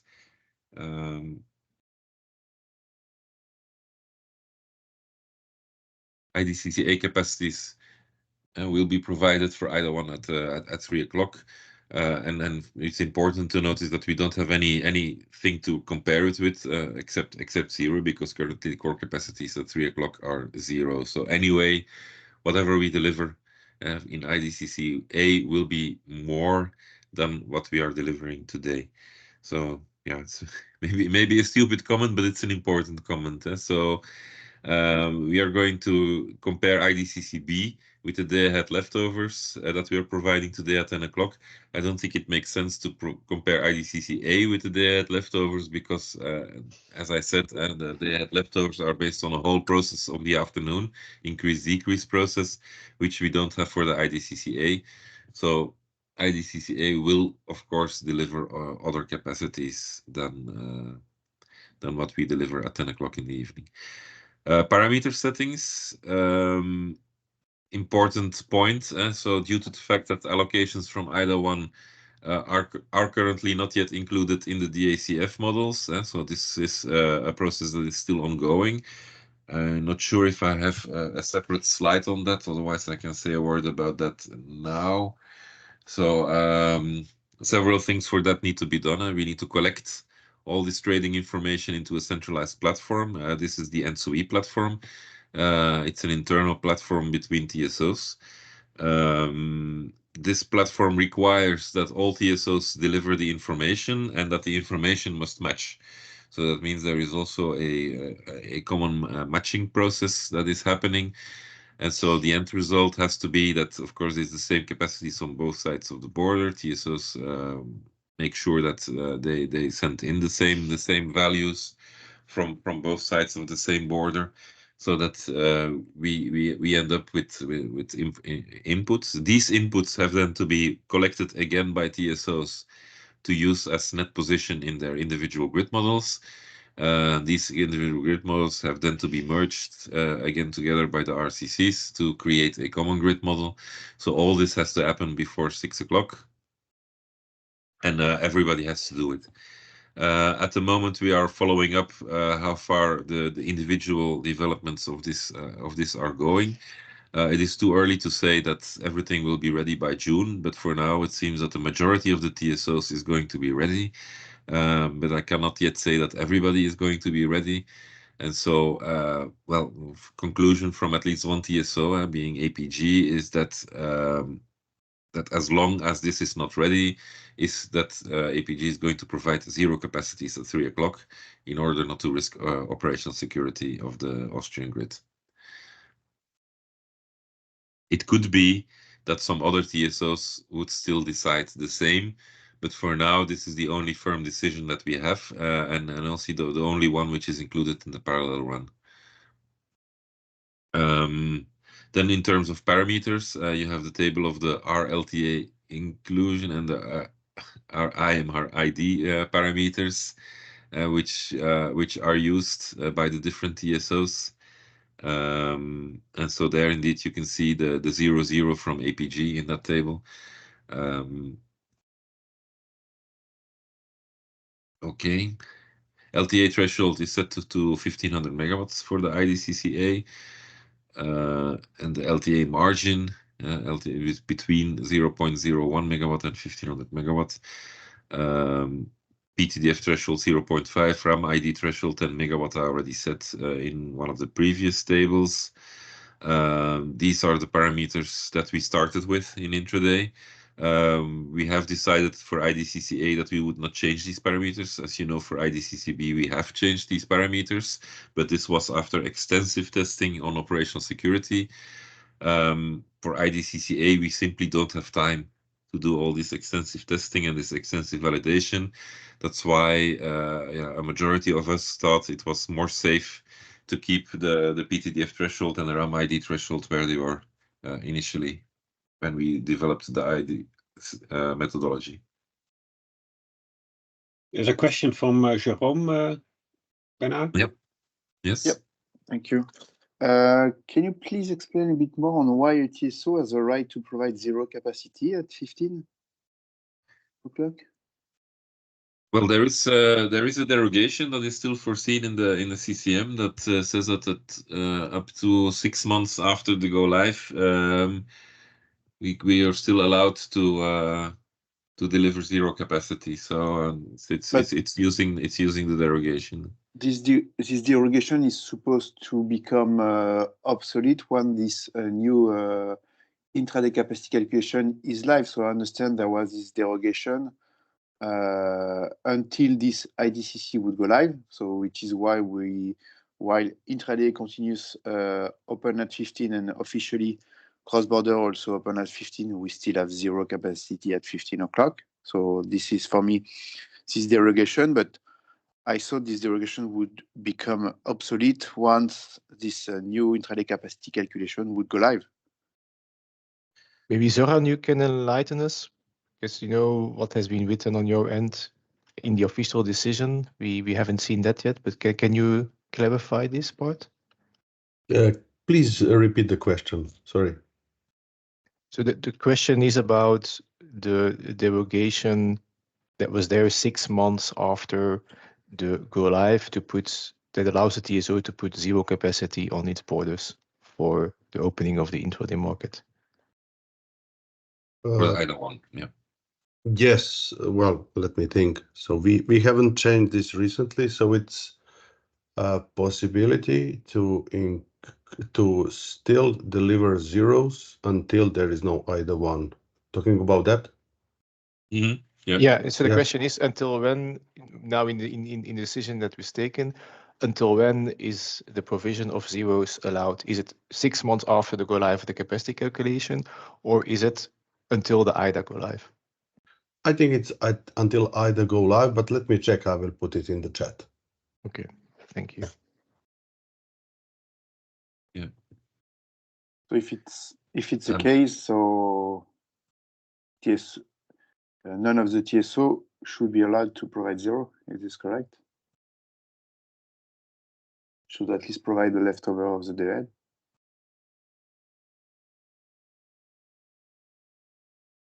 Whom are you asking that, Jérôme? You're asking that to me, I guess. Whoever can answer. Yeah.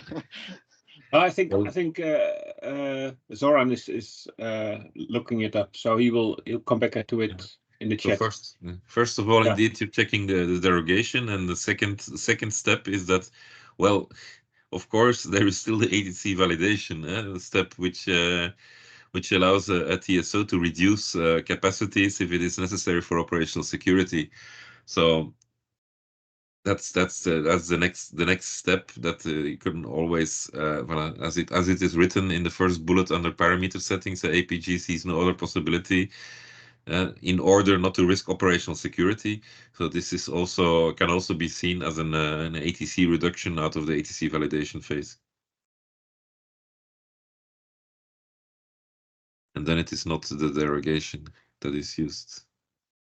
Christophe, do you want to add to that? Yeah, indeed, I can add from APG side. Sorry. Yeah, Bernard, actually, you well explained already. I think there are two things maybe to be distinguished. What we see here on the slide is the parameter setting, where we have chosen for setting it on 0, the two parameters there. This is, as I understand, of course, free. It's not limited by the methodology. Providing 0 capacities in the end, because the parameters that we see here are not the ATC values that are in the end delivered. It's only the parameters for the extraction or for the flow-based domain that is calculated and used for the extraction. The delivery of 0 capacity, as you explained, Bernard, we are applying this through the validation process, the ATC validation, where we set the capacities to zeros, as we don't consider them secure due to this very structural reason that is mentioned here, and I think on some other slides. I think it was also explained in the beginning, the overall process, the connection with the DAC-F process and so on. There are quite some fundamental structural issues from our perspective that do not allow us to release the capacities in the end in a secure manner. And that's the situation. We do have an outlook with some improvements here, as Bernard also explained, that we are going towards a solution when we would be able to do it.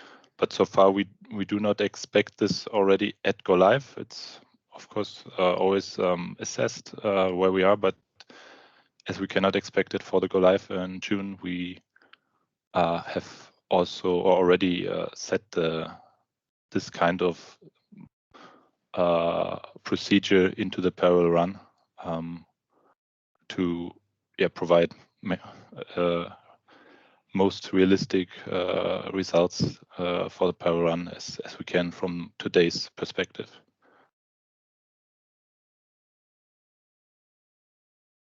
So Christophe, you don't see it as a in the light of the derogation, but in the light of individual validation. Yeah, indeed. Yeah. But of course, let's not go into the legal details. I think there was also some more update from Zoran, but we can have a technical discussion, but we can also have a legal discussion. But I think today the main point was really to explain the reasoning, and everything else can of course be further discussed if necessary. Yeah. By the way, Zoran already put the article in the relevant article in the chat, so it's indeed related to the auction, the IDA go live. Yes, indeed. Hence the confusion. Previously, it was related to considering 6 months after the implementation of IDCCB. But now having in mind that the time to implement the methodology and the IDCCA go live somehow coincide in very close period. That's when we define that this derogation, so-called derogation, is until the IDA 1 implementation. So it means if there is no capacity from APG side, it is not going to come this derogation, but from operational aspect. Yeah, indeed. and how this so if you start with zero, how this process will be improved and roughly when to make sure we the market has leftover capacity from the red at 15. Yeah, I mean, it's, I think Bernard explained it in the beginning a bit that TSOs are changing some processes in order to include the intraday trading until 4 o'clock into this DACF model. This needs to be done on a broad level in Europe, and that's being monitored now. I personally don't have a concrete planning at hand now. It is under implementation, and of course, as soon as we have a concrete planning and an outlook that we can say, okay, that's a clear expectation. When this is in place, then of course we will also would be ready to adjust our approach here and communicate accordingly.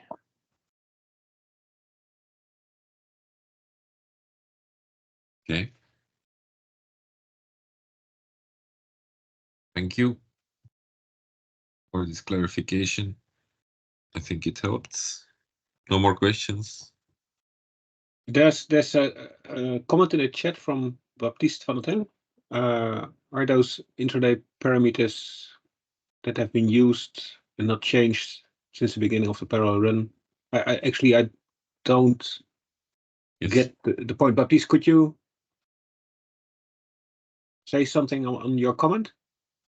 Yeah, sorry. My question is related to the ID parameters that has been used since the beginning of the parallel run. Those one has not been changed since the beginning, right? In my recollection, we have done 1 month of testing, but I think it was in an internal parallel run between TSOs with other thresholds. But for the external parallel run, these are the parameters that have been used always. Yeah.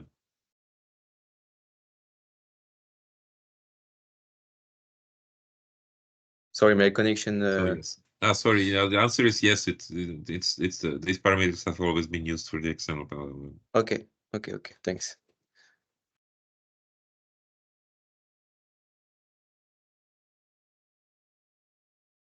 Okay, then. Okay, in the meantime, in the chat also there is the change done in the CCM. So the derogation has indeed been modified.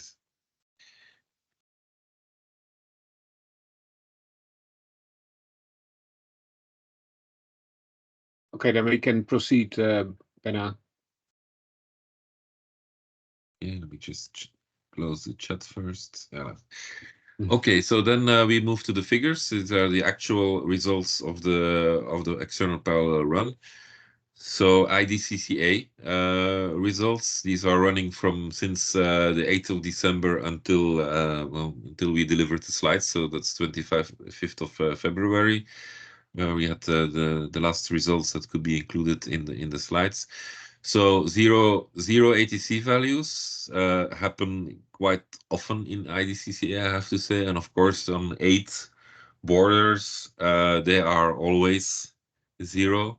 But yeah, you see that half the time on 25 borders there are 0. So it's quite extensive, the amount of 0 capacities that is being offered in IDCC-A.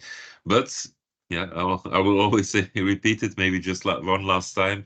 It is much less than today. So the situation with only 10 or less borders having 0 ATCs is only 5% of the time. But this is of course because 8 borders are always 0, and those are the 4 physical borders of Austria in both directions.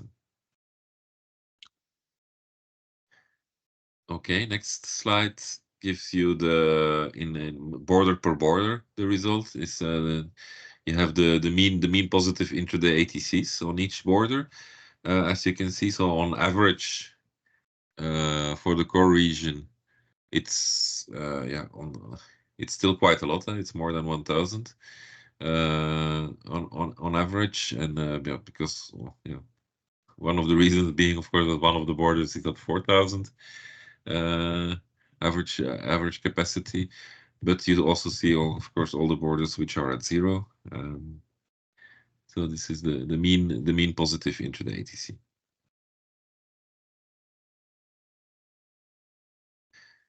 So how much percentage of the time is the ATC 0?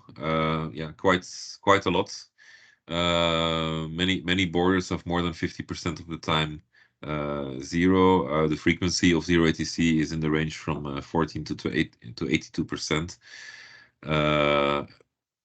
On all Austrian borders, the frequency of 0 ATCs is 100%, as discussed earlier. And on the other borders, the range is known, but it's mostly 30, 40, 50, 60%, as you can see on the graph. Okay, next. Next slide, again for IDCC-A, is the frequency of isolated bidding zone, where you look at, in the first graph, you have where all the import is 0, so it is not possible to import. The second one is the percentage of the time that it is not possible to export. The third one is when it is blocked in both directions. Yeah, you can again see border per border, percentage of the time. Bidding zone isolation occurs. Yeah, it's less than 25% of the time for all the bidding zones except for Austria, of course. It's ranging between 2-3% until a little bit more than 20% for Poland. The lowest ones here, maybe surprisingly if you compare with the IDCC-B results, but it's the lowest ones are Germany and Belgium in terms of isolation.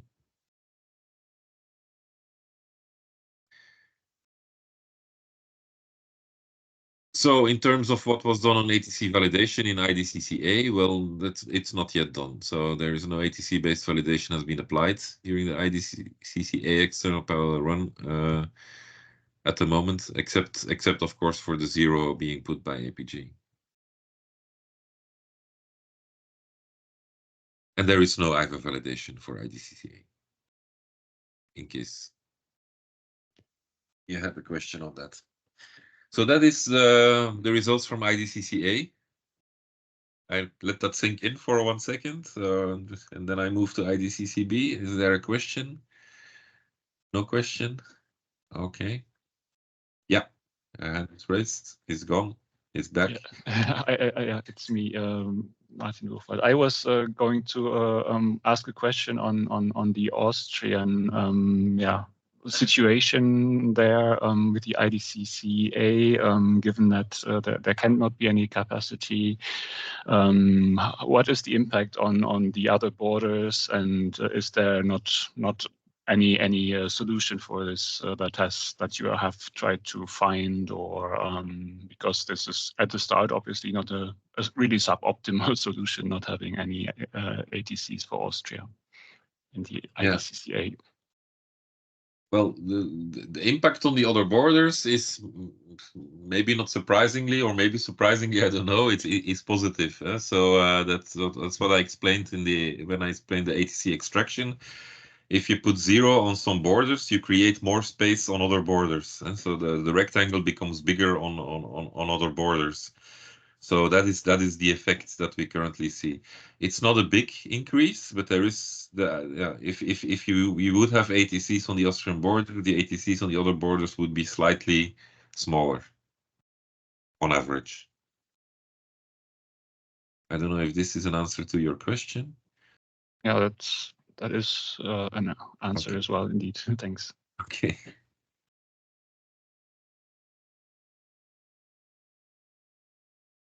Okay, then IDCC-B. Here we have more extensive results, which we showed in previous CGs, but my feeling was that instead of showing again the full parallel run, which is now going on, I think, for almost 2 years already, is to focus on the latest results, where you see also the latest quality improvements that we are still doing, the latest process functioning, also the full use of ATC validation, IVA validation.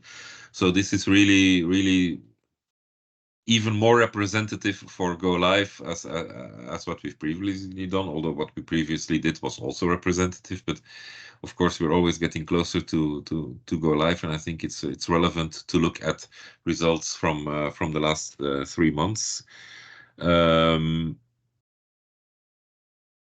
So yeah, the day ahead leftovers, they are still the intraday ATCs after the increase-decrease process as they were submitted to the XBIT at 10 o'clock. So that is the reference to which we are still comparing. There have been issues still in the external parallel run that we're still identifying and solving.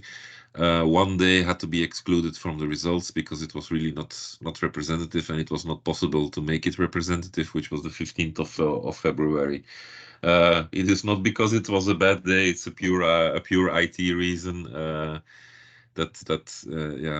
the missing data making it impossible to end up with a good calculation. So parameter settings, yeah, they have been confirmed. So we are around the 5% FRM for all connects. So why is it not exactly 5%? Because this process is not yet automized. So we are ongoing in IT developments, and so the FRM, the fixed FRM setting is still under development, and so we are going to make sure that the centralized platform can calculate the FRM based on the actual Fmax, being exactly 5%. In the meantime, TSOs have to do it manually, and because of dynamic line ratings, yeah, Fmax can vary quite a lot, and so it's not always easy to adapt the FRM for each hour of the day and for each day. So FRMs will be very close to 5%, but not exactly 5%, but they won't deviate too much. So the 3% PTDF threshold has also been confirmed and applied to all the lines with RAM of less than 50 megawatts. Yeah, which is set in the small bullet point below. So summary of the observed results. We have stable results. So apart from the one day that we had to exclude, the results are quite stable. The timings of the processes are also quite stable. So we tend to see much more stable calculation times than we saw in the beginning of the parallel run. So this is also good. So no big surprises in terms of computation time. When observing the external parallel run results and comparing it with the day ahead leftovers that we're using today, the number of occurrences of bidding zone borders with 0 or negative ATCs in the parallel run is now lower than with the day ahead leftovers. So we have less 0 or negative ATCs with the IDCCB. But the average positive ATC from the parallel run is also slightly lower than the day ahead leftovers. So note, of course, that we don't have an increase process anymore. So that means that we are using really the DACF, which has an implicit increase inside it, if you would say, because there is already some coordinated remedial actions in there, but there is no explicit increase process, which creates sometimes higher day ahead leftovers, indeed. Frequency of isolation is still significantly high, so especially for the Netherlands, and also some other bidding zones, Belgium, Czech Republic, Romania in the export direction, have increased isolation compared to the leftovers. So that issue is still there.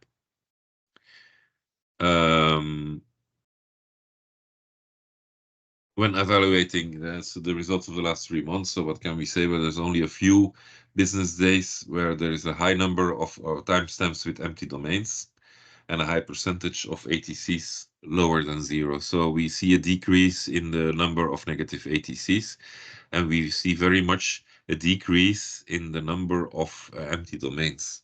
So that is, I think that is good. That shows that the DACF that we're using is less pre-congested than before. We are looking at 3 winter months, so we're not making it easy to ourselves. These are usually the most difficult months of the year, especially February is historically the most difficult month for the grid.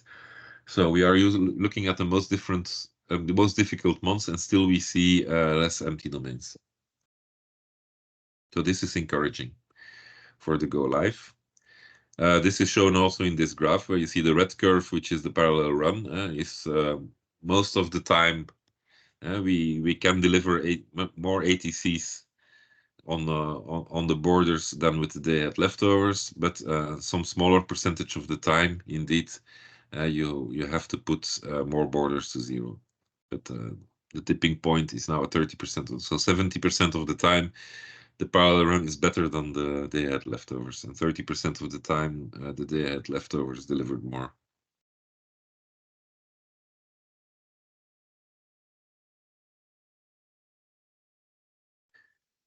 Okay, so mean positive ATCs. I already gave the general overview. Here you see it border per border. Red bar versus blue bar. If I look at this, I think it's becoming very comparable, which makes sense. It's still the same delivery at the same moment in time. So some borders, the average ATC is going to be larger, on some borders it's going to be smaller.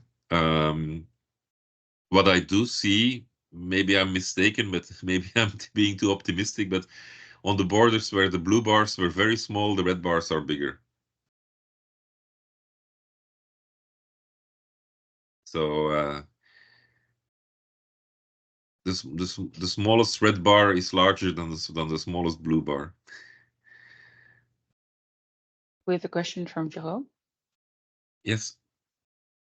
Yeah, it's more a remark than a question that, yeah, and honestly, we have a look at this one, we see that, yeah, most of the borders will have lower capacities than the current process, so which is a bit weird, I would say, to have, yeah, a new methodology with at the end less capacity overall for most of the borders. So I see your point on that on some of the borders. So you say that some of the reduction are in direction which are not often used by the market, but then we will need to then to compare that with market spread and hourly shape of each border to make sure this is the case. You see my point? Yeah. I see your points. Yeah, I don't really know how to answer because it's really just a remark. So indeed, I see 13 borders, if I calculate correctly, where the red bar is larger, and when some 25 borders, I think, where the blue bar is larger. So indeed, it is correct, your remark. For example, on the Belgium to France, if I'm correct, so it's divided by 2. Yes, divided by 2, but still more than 1,000. So we also have to see how much does the intraday market need. And so I'm trying to focus more on the small values, where for the big values, my feeling is, well, it's big enough. But you might think otherwise. If you need 2,000 megawatts on the Belgian-French border, yeah, then indeed they're not there anymore.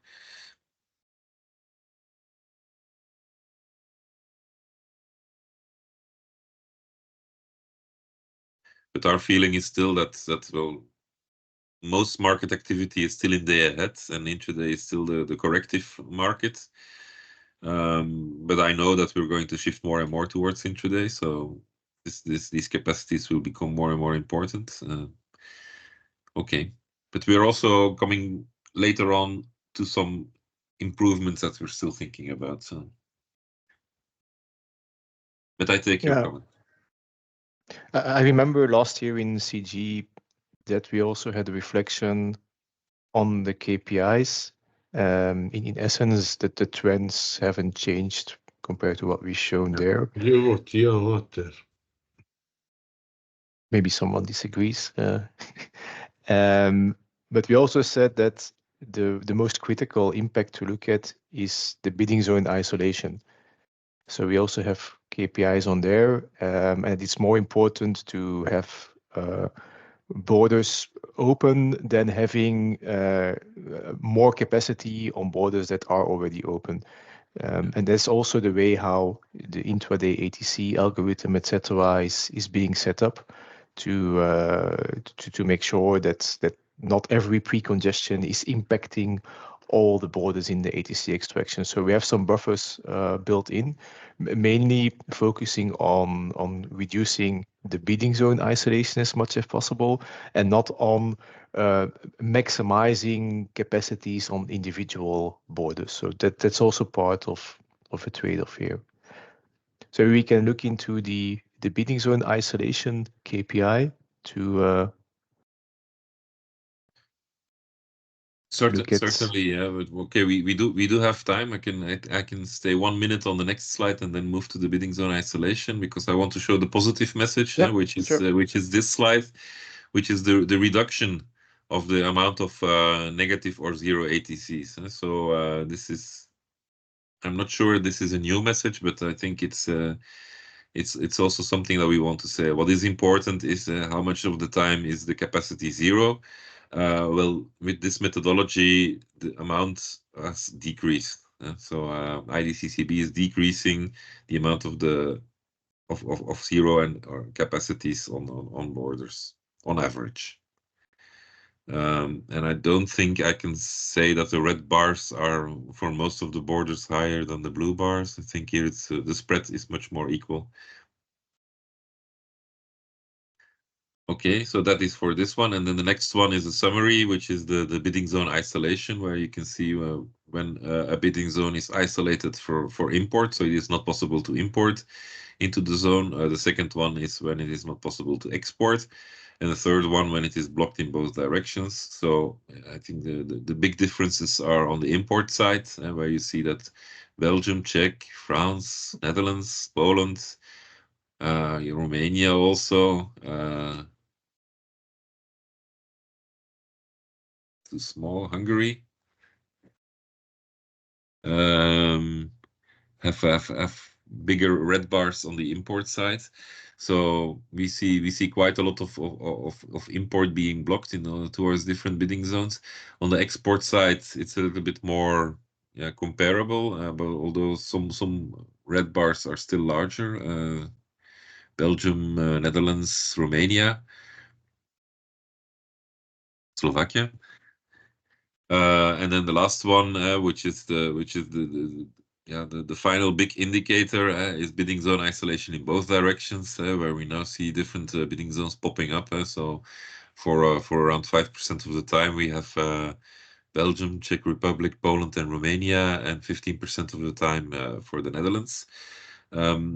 For the Netherlands, the number has become a bit smaller, but it's still a big number. So 15% of the time, the Netherlands is blocked in both directions on all borders, which is still quite a lot.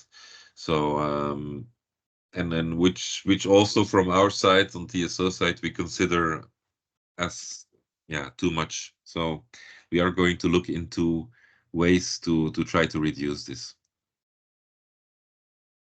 Are there any feelings about these numbers? So the percentage of the time that the capacity is zero, and about the bidding zone isolation. So am I correct saying that we'll have much more isolated bidding zone with this new capacity calculation? Yes. And again, it's because it's now a pure flow-based methodology, where before it was a day ahead leftover from a clear to domain.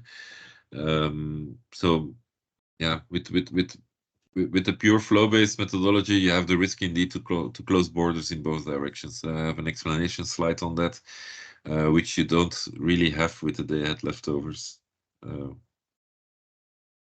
Our borders are almost never blocked in both directions, or much less often blocked in both directions. Yes, maybe a quick comment from my side as well. It's indeed an isolation of the Netherlands in a large percentage of the cases, leading to basically an isolated intraday market, also in the continuous market. and with the effects on also the Picasso-Mari mechanisms, etc. But I'm happy to hear that you find this is also a major point to work on and should be really the focus to eliminate those moments, because basically in isolation means that all the benefits of the markets are eliminated at that moment. Yeah. I think I'm one of the people who's a big fighter for saying that operational security is not only about congestions, it's also about balancing. So meaning that on the one hand, you need to reduce capacity sometimes because otherwise lines get overloaded. On the other hand, you need capacity to be able to do sometimes international rebalancing of the grid. So yeah, it's something that goes in two directions. Yeah. There's also a comment in the chat, Benna, about figures on the outside core borders. Are they available or towards Baltics and DC links to Nordics? I don't think I have those stats now. No. So that's for the other CCRs. So some of these interconnectors are in the Hansa region. Yeah. So we have to refer to the methodologies over there. And there will be next week by MCSC an IDA pre-launch event organized. And there will also be an update from every CCR, so also the Hansa region on these borders, on the capacity calculation approaches. So I would suggest that that if the question is still there, then you can also pick it up in that pre-launch event, because then you also have the right people around the table to get you an answer.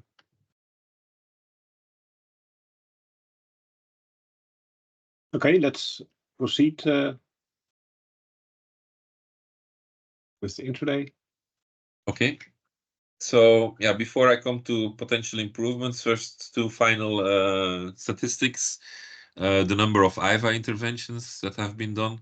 So in the bars you see the average IVA that was applied in blue, I think, and then the largest one in what is it, orange, green, I don't know, in the second color, and the dot is the amount of IVA applications that was done in total for this period of 3 months. And so we have a 3-month period, and so the total amount of IVA validations is, well, it is quite small, and for those TSOs who are actually doing it, it is usually less than 1 per day. So that's really not a lot.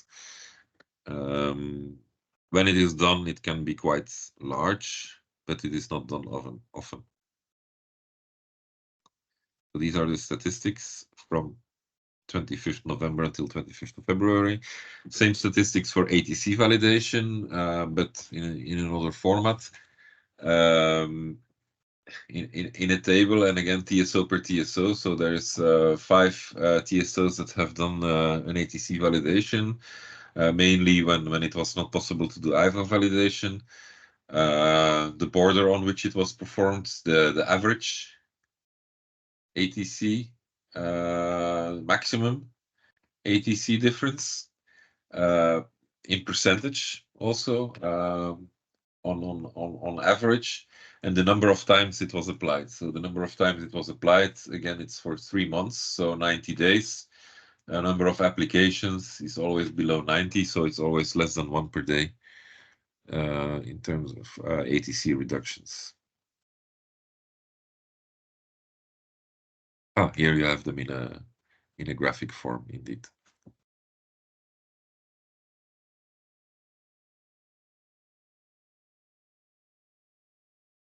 Would be the same. Yeah, it's the same as in the previous slide.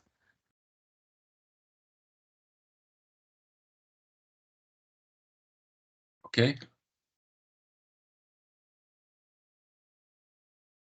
Then finally, I have 3 more slides on the bidding zone isolation, and then 4 slides, where it comes from and what we can do about it. So the 15.6% on average for the Netherlands and 1.6 for Belgium, we have analyzed this. First observation is that we see this indeed happening for the Netherlands and a little bit less and less for Belgium. On the other hand, Germany has no bidding zone isolations or hardly any bidding zone isolations. So it's really something which is concentrated on the Dutch borders, so that we can see as a consequence. Mitigations that have already been applied, so that it's not worse than what it is today, is the reduced FRM. So we have reduced the FRM from 10% to 5%, or from whatever the value was to 5%. So which has already decreased the bidding zone isolation. And there has been some local TSO processes that have been improved. On Elia side, for instance. A local PST type optimization has been included since August of 2023, which is also helping to reduce the bidding zone isolation. But still, we are there at more than 15%. So it is also mentioned that some developments in the grid have also helped to free up some intraday capacity, so that is not related to the intraday methodology. On the next slide, there is a graph on the frequency of intraday ATCs per border in the vicinity of where the isolation is taking place. So we're looking at Belgian, French, German, Austrian, Netherlands borders. What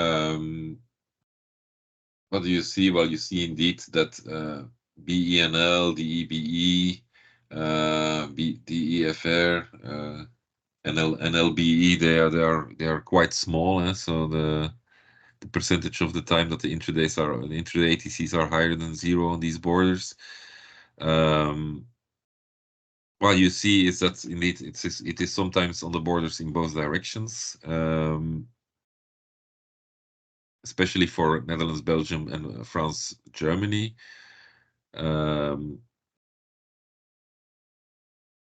So what do we also see that the positive impact that we see on France, Belgium, and Germany, Belgium after the current increase-decrease process, it does not transfer to IDCCB. So that is important to notice. The gray figure, where indeed you see that the intraday ATCs on Belgium, Netherlands, and on France, Belgium, there's more ATCs being liberated. This is less the case in IDCCB. What is another difference between IDCCB and today's multiple overloaded lines? So loading larger than 100% minus FRM with opposed sensitivities. This is important. So you see cases where one bidding zone is very much exporting or very much importing. It can create congestions on multiple borders, and for the zone that is exporting or importing, the borders will be blocked in one direction, but for the neighboring zones, because of the way that the flows are going, and also the different paths that flows can take to go from one zone to another, this can result in borders being blocked in both directions on neighboring areas. So yeah, to try to not name names, but if Germany, for instance, is exporting a lot, then the neighboring zones could see borders blocked in both directions. If France is exporting a lot, because there's a lot of nuclear power that can be sold abroad, then of course also neighboring borders in Belgium, Germany, Switzerland could be blocked in both directions. Of course, Switzerland we would see yet. So for now it's just then Germany, Belgium. For Germany, it can be on multiple on multiple borders. So if there's a lot of wind in the north of Germany, it needs to be exported, and then the neighboring areas could see bidding zone isolation because of the parallel paths that this wind is going to take to get to the other bidding zones. This is explained in a table here. So that we have taken one practical example of the 27th of August of 2023, where there's a Belgian bidding zone isolation, and this is because of different congestions on different borders. So on the one hand, we see the Germany towards Netherlands. I think it's if I see correctly, Maasbrecht-Siersdorf. So it's no, it's Netherlands towards Germany and France towards Germany get congested. So yeah, if both the Netherlands, Germany, and France, Germany are congested, you see that it is going to create a lot of parallel paths. These are borders with opposite PTDFs, as you can see at the end of the table. So two of the congestions have a positive PTDF on Belgium France, and two have a negative PTDF on Belgium France. So yeah, any additional flow on these congested lines is going to block either in the one direction or in the other direction. So both directions get blocked on all these borders: Belgium, Germany, Belgium, Netherlands, Belgium, France.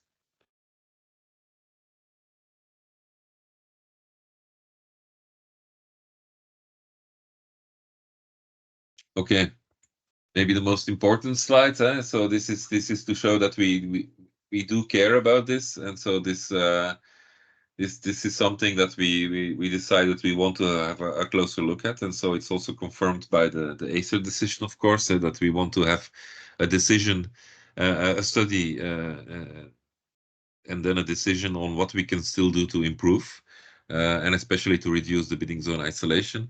So some things we can already mention. So we have improvements could be reached by IDCC computation parameterization. So we can still look at the parameterization. We can look at the input data.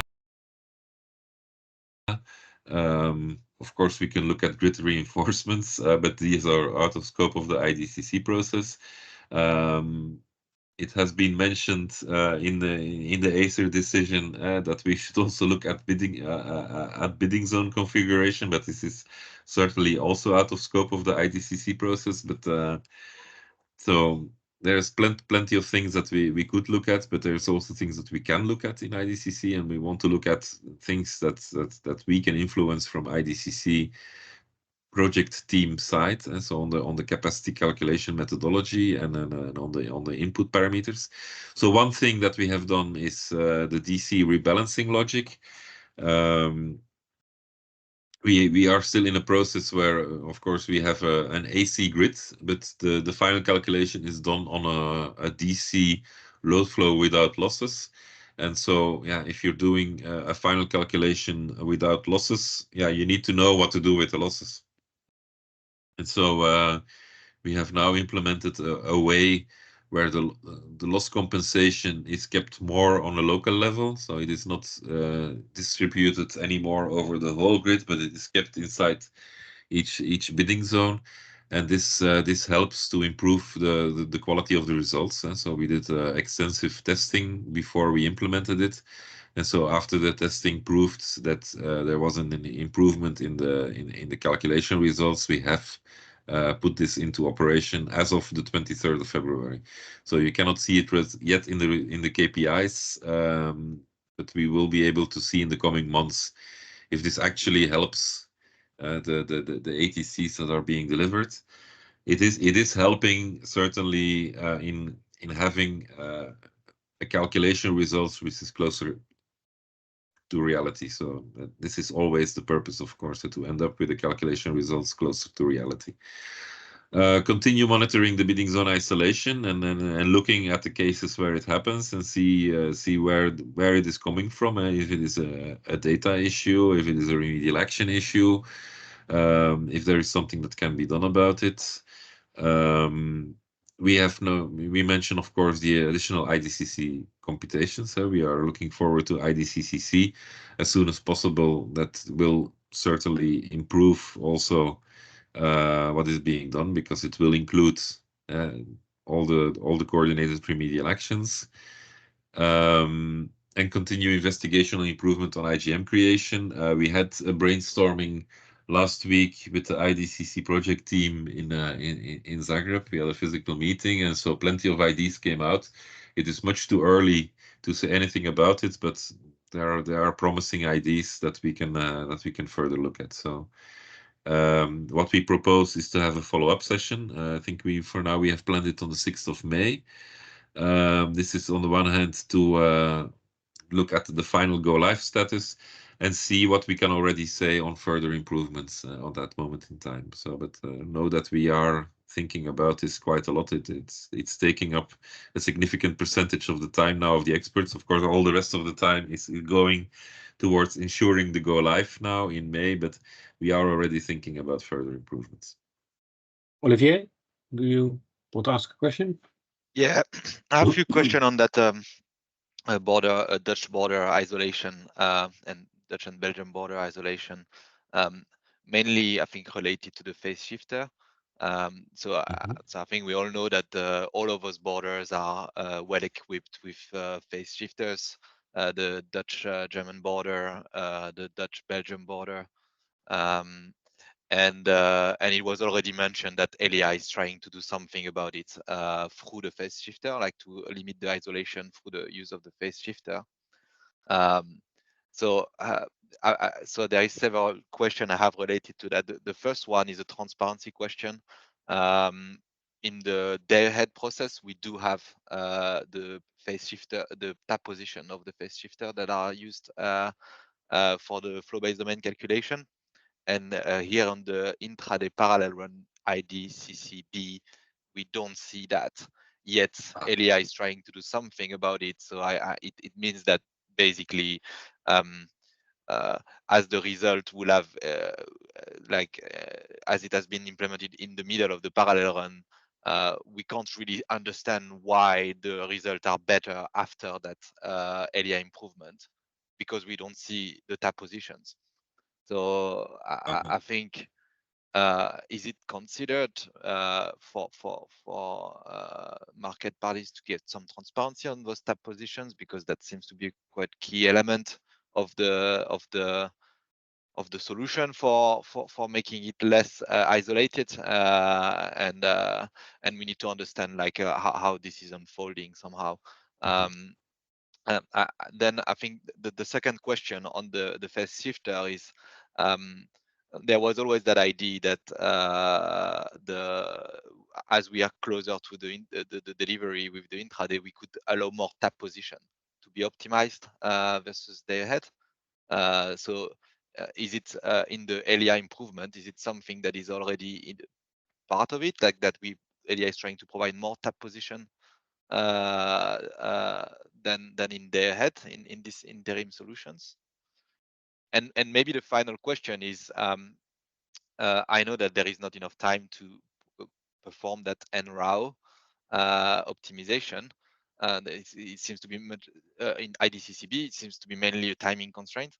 But have we tried like offline just to run it and to see to what extent we kind of relieve the situation, just to give somehow an idea of potential improvement, or if there was to be the time to perform that NRAO for IDCCB.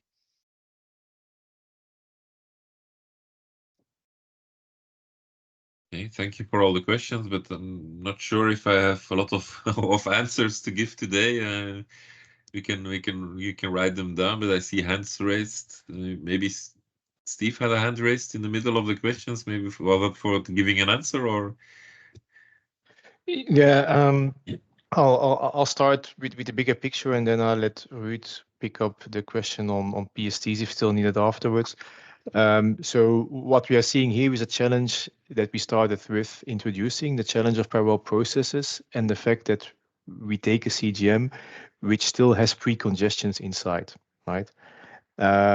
What we did with the PSTs is already, and it is not the IDCCM process, it really is the day-ahead security analysis process. What we did there is looking at our own grid, our own congestions, and then already putting a best forecast of how we would use the PSTs in order to solve these congestions, so that we reduce the amount of pre-congestion that we pick up in IDCC process as a starting point. And of course, this works for our congestions, and that is now like settled. But if you look at the bigger picture and the example that Bernard mentioned, when there is a lot of wind in feed, it's not only by playing with PSTs that you will get there. So it's my same remark as in the beginning. It's not with an NRAW optimization that this question will be solved. It's also about what are the assumptions and the level of redispatch which is put into the CGM at the moment that we have to take the snapshot. So we need to look at it broadly, not only on PSTs. I understand the request for more transparency. I agree that we have to make it more visible what we are talking about. So I think it's an action more on our side to explain where are these pre-congestions located. Explaining where they were in the past, what have we been doing already with PSTs, what are remaining pre-congestions that are in the grid model that we are facing with IDCC, in order to better explain where the challenges lay and which measures we are looking into to tackle them. At the same time, we are now mid-March, go live in May. So this is not something that we promise that will be there improved by May. My personal feeling is that what we have now is what we go live with, and these investigations are more to be seen as post-go live improvements, also as part of the study that we are supposed to bring. But of course, if we have good improvements, we will not wait until the end of a study and the formalization of it in a methodology, but we will already move forward with them. But today we have nothing like concrete in hand that we can just switch on and that will improve things. So it really is in investigation ongoing, where on Elia's side, we already took some action in the past, which was working for our congestions with PSTs, but it's not necessarily the copy-paste that you can apply for all the other pre-congestions. And on the transparency, you say that you can take that point internally to see whether it's possible to publish the remedial action that are used for the IDCCB. It's something. I'm talking about the pre-congestions. So the actions that's not related to IDC process, that is related to the day-ahead security analysis process and the WASC process in the future. So in IDCC, we are not doing anything with these PST tabs. So what Correct, we but there is have an to assumption yet in the IDCCB of PST tab position. You could publish that. Yeah, but what's the value of that? I think we need to look at the root cause of what is impacting the capacities, and that is starting with the pre-congestions and then checking, okay, what are the remedial actions that are being taken in reality to solve these pre-congestions? It really is a timing issue here. So I don't want to open a debate on the other process and what is or not being published there.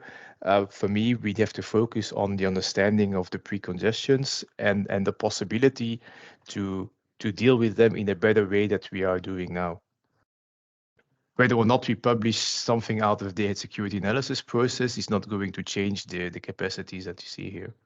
I agree, but for market parties, it is important to. I mean, from that argument, why are we publishing remedial action for the day ahead? Why are we publishing all those data on the? There is plenty of data that are not strictly needed for to be published, yet we do publish them. I think. Yes, I understand your point that you need to. It won't resolve anything to just publish it. It's true. But yes, for our understanding of why there is pre-congestion, why is it getting better, why that part of the sample has changed, we need to have that transparency, and I don't see why we do it for the day ahead, we don't do it for the intraday. I think it's, for me it seems a fair point. Again, there is nothing in terms of requirements over there, and in order to understand, the focus has to be put on the pre-congestions and the measures to solve them.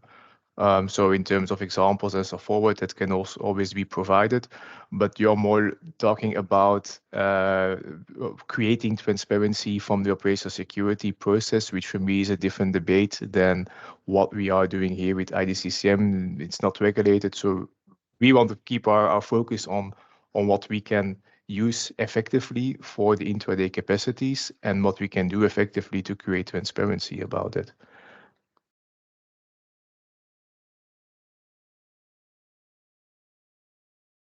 Okay.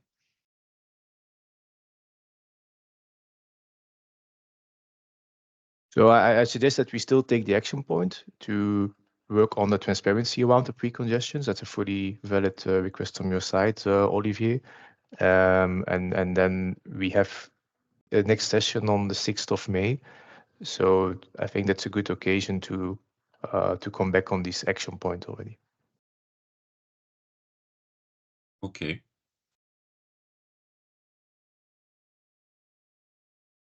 Was other hands raised still? Yes, please. actually, I just wanted to follow up a little bit on what Olivier mentioned. I think on our side, from market party side, indeed, there's a bit of a worry for the people that are impacted by these lower capacities on the countries. So I think it's more the general picture where we have to go live with respect to the new process, but we know that ROSC and all of the huge decongestion process will only basically come in, as you mentioned earlier in the call, in 26, 7, and 8. So we are a bit afraid to see lingering low capacity on these borders. And I think we have here the TSOs also in the call. So here you mentioned a few planned mitigation options. Do you already have a degree of confidence of how much improvement can be expected from these? Because if we have to go live with an expectation that's not really clear on how much we can achieve, maybe it's only marginal, maybe it's in some cases, and then we have to wait basically 2-3 years before getting a solid, robust solution to these lower capacities, then it's something that probably needs to be investigated, I would say, a bit more. So I don't know if there are already things that you can share at this point before the follow-up session on the confidence you have for these measures. I can only say that we are going to do our best to find solutions, but in the end, yeah, the bottom line is always if the day-ahead market uses everything in the grid, there is nothing left for intraday, whatever you do. But we are going to look in the bidding zone isolation, because opening a border at least in one direction should be something that we aim for.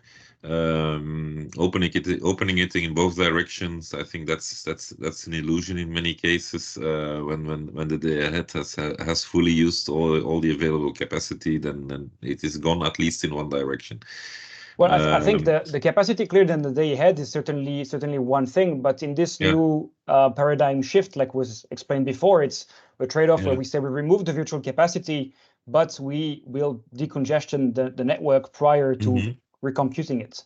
And so here, in a sense, is we're getting the mean run removed, but we don't have yet the level of decongestion that we hope is sufficient to counterbalance that effect. Yeah. So yeah, the only thing I can say is we're looking at promising developments, but I cannot say any numbers. I cannot promise anything on this at the moment. We'll first have to develop it, and we have to test it. So yeah, sorry, we'll have to see. Yep. Okay. And I think indeed the transparency question might be also useful for us to understand what can be done and what is already able to decongestion the domain. Thank you. We are very committed to try to tackle the bidding zone isolation. So that's the only thing I can say. But how far we are going to get, I don't know.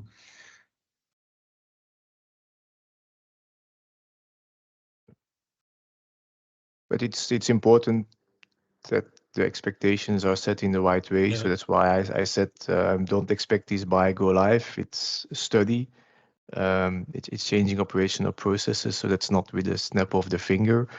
And yeah, we are open here that we don't have like a carved out plan yet. So we first need to investigate possible measures and then turn them into a plan. What is already part of the plan is the fact that there will be an IDCC coming. So this is X months after the go live, I believe somewhere in 25. So that will bring an improvement. But what will happen between the go live in May and March in terms of the pre-congestions, we still need to figure that out also on our side. We hope to already have some more visibility, and if we have it, we will share it with you on the 6th of May. At least transparency on where the pre-congestions are. And then hopefully some more idea already on what can we do in terms of mitigations in the coming 6, 9, 12 months.